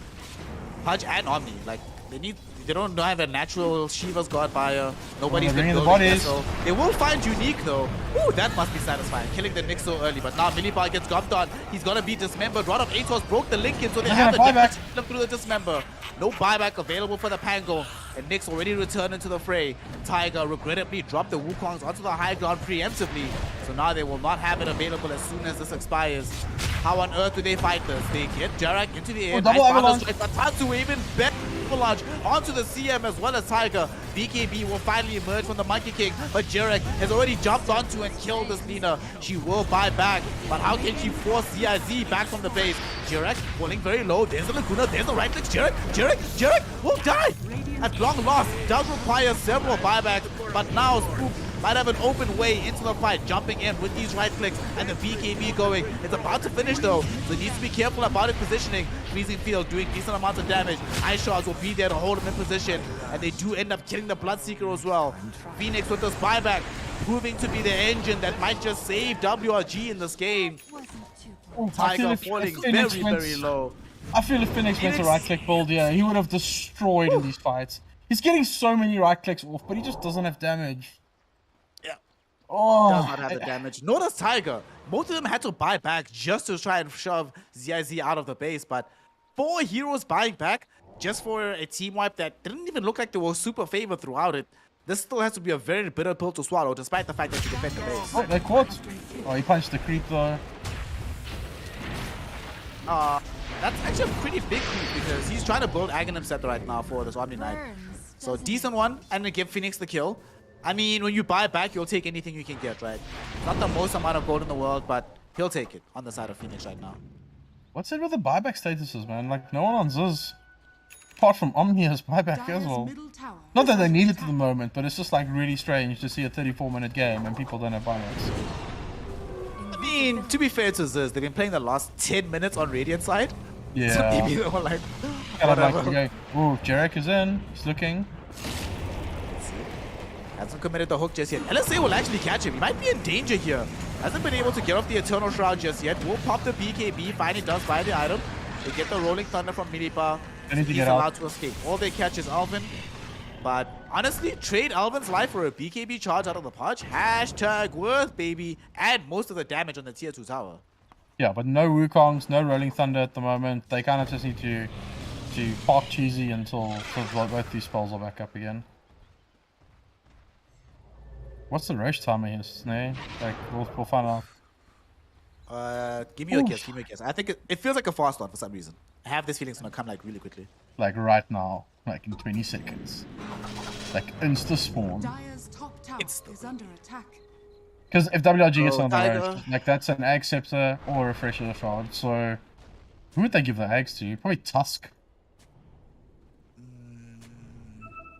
Maybe this Crystal Maiden. I feel like she's been very patient with when to use a freezing field.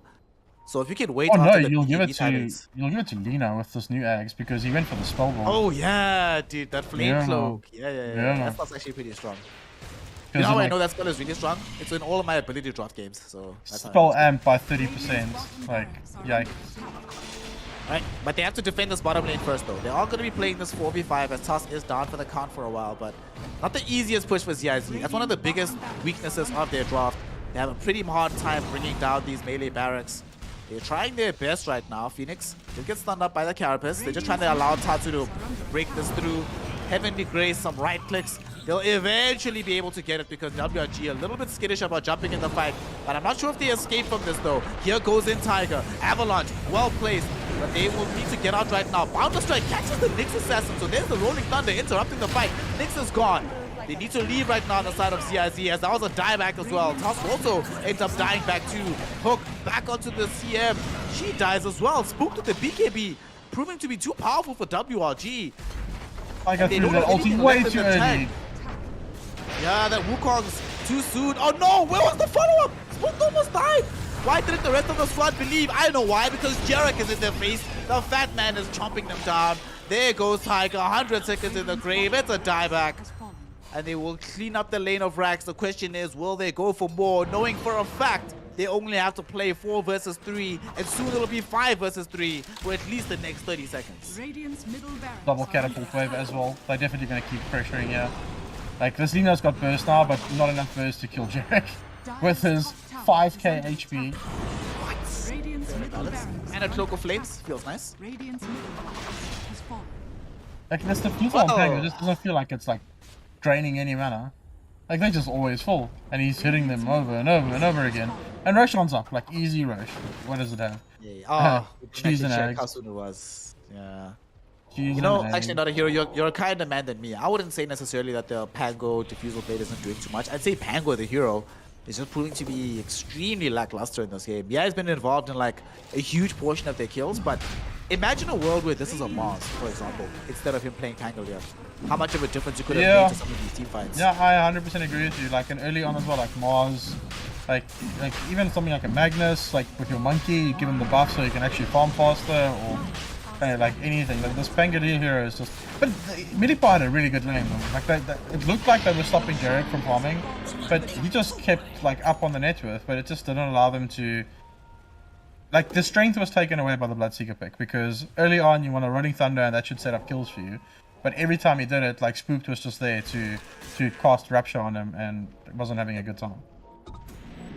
Kind of nuts in a situation where you are out killing your lane opposition by 3-0 and he's still out farming you. That should usually not be happening, but Jarek seems to be a bit of a special breed today. Yeah, he's playing really Now well. they're coming for the jugular. They want this top lane of racks. They want the mega creeps.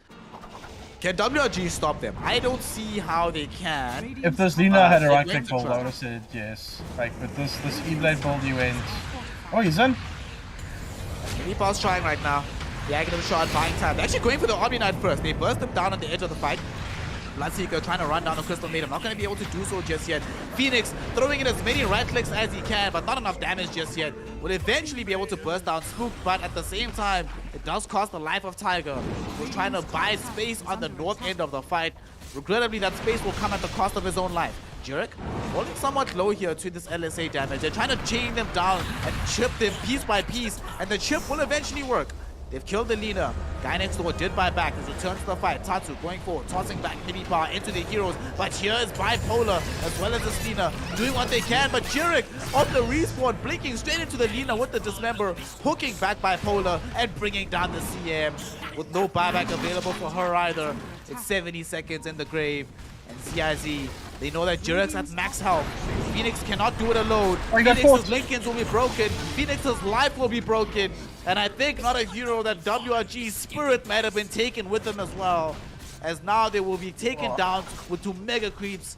I don't think Minipark can hold this by himself. And the game might just end right here and right now. Unless a miracle can happen in the next 30 seconds. That's just no damage, like, they're just running out of the Wukongs, like, they don't have things to keep them aside. Oh wait, hook! Yeah, that's GG. Dude, did you see that? The hook just before the Lincolns can come back off cooldown, so he knows he's safe to dismember him as well. What a player Jurek is. Inside the fountain, tanking the fountain. 7,800 HP, fair and balanced on this part right now. Will end up dying eventually, and they toss back in guy next door. Okay, Tatsu griefing a little bit, and they haven't called GG yet on the side of WRG, so this game's not over. Tiger jumping out of the base with the boundless strike. They slow up Tatsu. Phoenix doesn't have BKB, so the Avalanche with the toss will actually connect onto him, so Tatsu should be allowed to blink away to safety. Spook catching 2 heroes inside the blood right combo with the Gleipnir. Both Tiger as well as the CM are silenced, and there's the tree body from Tatsu. It was bait all along, Not.a.hero. The Tiny sending them into the meat grinder.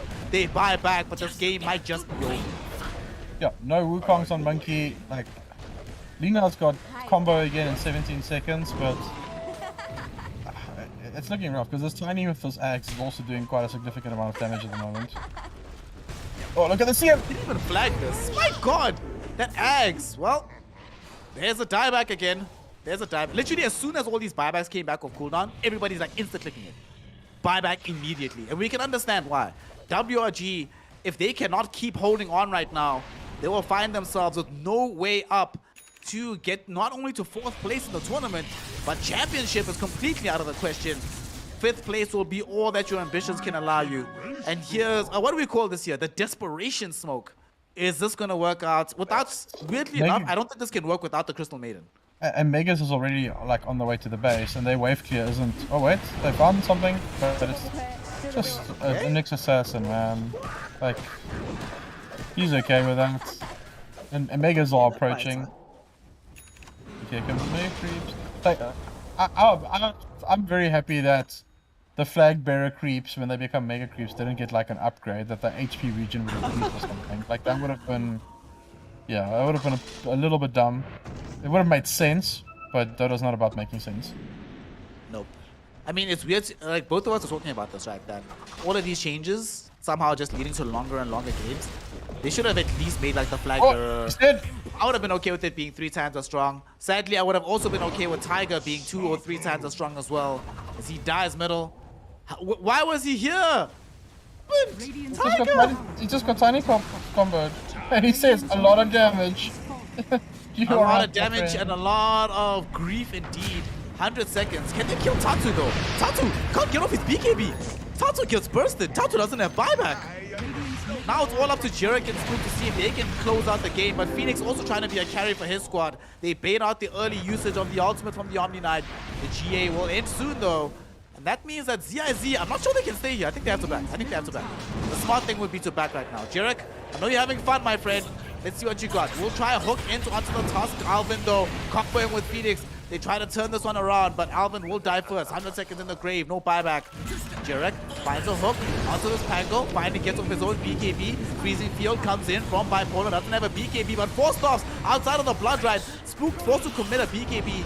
just to kill the CM, but that might be enough. Phoenix now ruptured inside of the base, and WRG have finally seen enough. WRG finally throw in the towel, and ZIZ will now proceed into top 4 in EGL One Season 3 as they overcome Whiterabbit Gaming, overcome the best of 3, and show that team cohesion is not a problem for them. They are a squad to be reckoned with here in EGL One Season 3. Oh, they look so crisp, man. Like, the first game was a complete shellacking, we spoke about it. But WLG with a fight back performance in the second game. But once again, like, it looked good for WLG, but ZIZ were just playing towards their timing. It's like, guys, this Pudge Eggs is coming. Let's just keep picking, poking. And then Jarek got this Eggs. And it was a massive performance by him. Like, this Pudge was an absolute menace. They didn't have the heroes for it. Like, Lina, CM, Pango doesn't have a high HP pool, and this Monkey, when the axe came out, you don't heal because it reduces your healing, so getting the Jingu stacks up doesn't really help you, and Jarek is just running around in team fights killing your entire squad because no one can get away from him. So yeah, it was a great performance. Like, Tatsu on this tiny, like, it's a staple for them. I'm very surprised it wasn't like ban the bat rider, pick the tiny type of thing for WRG, but we live and we learn. Yeah, this first pick Crystal Maiden didn't feel like it accomplished that much for them. I can easily envision a situation where they first picked the Tiny. Even if ZIZ still picked that Omni Knight had a decent game, but it didn't feel like it was necessarily a game-breaking performance for Guy Next Door.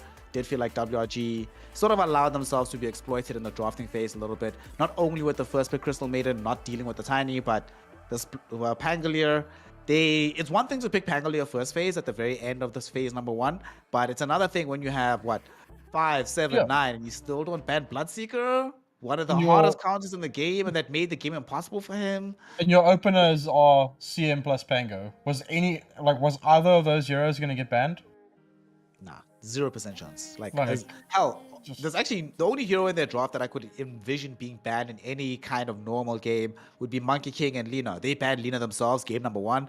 MK, it did come deeper in the draft, but I could imagine a world. Imagine if they did this here, Not.a.hero. Imagine first phase they get MK Tiny, right? First pick Tiny. Second time when they get to the next pick, they get themselves the Monkey King. But the Monkey King is flex. There's no idea where that MK is gonna go. No, forces Tiny to think about it. Yeah, and you have this, but unfortunately, it did look very clear exactly what they were trying to do from the opening 2 picks. And, we speak a lot about how the SA scene can be very insular with these squads. So if we can immediately see what they're trying to do, you can bet for damn sure ZIZ is like, oh, we've seen this in our scrims, in our practices, we know what's coming. 100%. I 100% agree. And the thing is, teams are going to have to start taking notice of this core Pudge, because last night it looked destructive. On the side of taking Esports, to a degree where XD banned it in the third game because it was just too strong, and it's been doing really well. So, like, people need to start addressing this Pudge pick, like either completely counter it in the lane, like pick up Timber or Undying, but Undying was banned, or just like ban it because it looks way too strong. But they did well. They went for the Bloodseeker, so you immediately assumed it was a Bloodseeker carry. And then the Punch just stayed open. Yep. Speaking of actually some of these picks that they did in the draft, talk to me about this Omni Knight hero, right? We saw it yesterday. It did fairly decently as well last night. Pudge, it looks now broken, here, with Pudge, it looks broken. But I feel like Pudge has looked broken in a lot of games, even by himself, right? So yeah. How do you feel about Omni Knight? Has the performance here from Guy Next Door changed your general trepidation towards the hero? The hero provides sustain in the lane, and I guess like the meta is still very heavy towards that. I know we've kind of stopped talking about it, but laning phase sustain and being able to out sustain the opponent is kind of a big strength. And we said it, it comes out against a lot of the carries that people want to pick at the moment. Like, this Monkey would cast Wukong's command and Omni would just press his ulti, and no one really cares about the Monkey King ulti at all. And same with Juggernaut, same with like Phantom Assassin, and I'm just waiting for someone to rush another fire. I've seen Monkey King. I remember your boy Dan that used to play for WRG, and we had an Omni Knight on my team, and he just rushed straight up Nullifier on Monkey, and they could always ensure to kill a target off it. So people are gonna have to start addressing it if this hero is gonna stay popular, and you still want to go these like right-click heavy carries, which is kind of all of them at the moment. One thing that is always interesting about Dota is that there's responses, replies, and some kind of idea against everything. It is not a balanced game by any stretch of the imagination, but what's great is that it's balanced ridiculously in all directions. So anything and everything, as long as you can find the idea and the notion, can work for you. In this particular day, ZIZ was the one with the winning and successful ideas as they take down WRG 2-0. So WRG regrettably will not be able to make another top 4 finish here in EGL One. They'll have to consign themselves to battling it out for that 5th place finish in the 5th-6th decider between themselves and taking Evesports, which will be coming very, very shortly. At the same time though, of course, we did see the squad at the end of the day of ZIZ progressing deeper into the tournament, so cannot wait to see what they do and their run towards the top of the mountain. With that though, we are going to be closing this one out. ZIZ, of course, not our only winners for the evening, wishfully also winning himself a mouse pad given to him by Evesports and Evetech. So I hope that you've already communicated with our team in the chat to get the goodies all the way towards you. With that, the final word, as usual, will go to Coach Not.a.hero. Good sir, we've seen some good Dota from ZIZ, but the Dota we've seen from them, they still need to level up if they are going to be in proper contention down the card, right? Because the opponents that they have left to play against, Benchwarmers and Sinister Fire still to come in the winner bracket final, in XD that they'll be facing. XD, like, yeah. Final. So what do they need to do to try and beat XD, the next opponent in general? But overall, what do they need to do to get good enough to climb to the top of the mountain for the side of ZIZ? Hey man, just kind of keep giving Tatsu these matchups where he's shining in. Like it's like the mid matchup between XD and ZIZ is going to be a big one, because we kind of like XD's got this thing like they've kind of been like shuffling their players around the whole time because they've never played with them like main roster the whole tournament, because then this person is unavailable. We've seen Crimson Tide play pos 4 for them, carry for them, and I know they brought him in to kind of like play mid, and he hasn't even played the position yet because there's always someone missing and they have to kind of like swap people around. So it might be Tatsu versus like Y, which is going to be an interesting matchup, or it could be Tatsu versus Crimson. And the form Tatsu's in at the moment, like the man looks scary. They're going to have to address it. And if ZIZ wants to like keep climbing the mountain, ensure Tatsu has that lane, ensure Tatsu makes that space for you. And I really like their drafts tonight. They just need to like keep focusing on these types of things, like the next pick, moving the Bloodseeker to an offlane position. It was just good Dota. It was impeccable Dota to watch, honestly, and with that, the proper adulations and advice coming in from Not.a.hero. If you are on the side right now of ZIZ, make sure that you internalize this message to give you the best chance of climbing as far forward as humanly possible here in EGL One Season 3, brought to you, of course, by Dell and Intel. With that though, we are going to be closing out proceedings. So for the final word, please make sure, actually, you've heard all this deep advice from Not.a.hero. Go ahead, follow him on Twitter at Not.a.hero Dota for some more deep insights about this game. And if you want to understand more about what's happening here in the EGL One Season 3 landscape, make sure that you go on ahead and follow at Evesports ZA on the Twitters and all the social platforms so that you're aware of all the happenings in EGL One Season 3 and beyond. With that, we're closing it out. Until next time, because from here on out, only money matches. We've had Elimination Dota, we've seen this lower bracket, but everything from here on up just counts for cash in your back pocket. Not only the 5th, 6th placement match between WRG and Taken Esports, but also the lower bracket semi-final between ZIZ and XD, but more importantly, the winner bracket final, which will guarantee our final boss of EGL One Season 3. And that matchup will of course be Sin 5 versus the side of the Benchwarmers, but easiest way to know exactly when that'll be, follow us on at Evesports ZA. Until next time, we are closing it out. This has been Snare and Not.a.hero, the Snare-a-hero cast. We love y'all. Boy, the battle pass. Oh, boycott the battle cast, please. Till next time. Bye, everyone.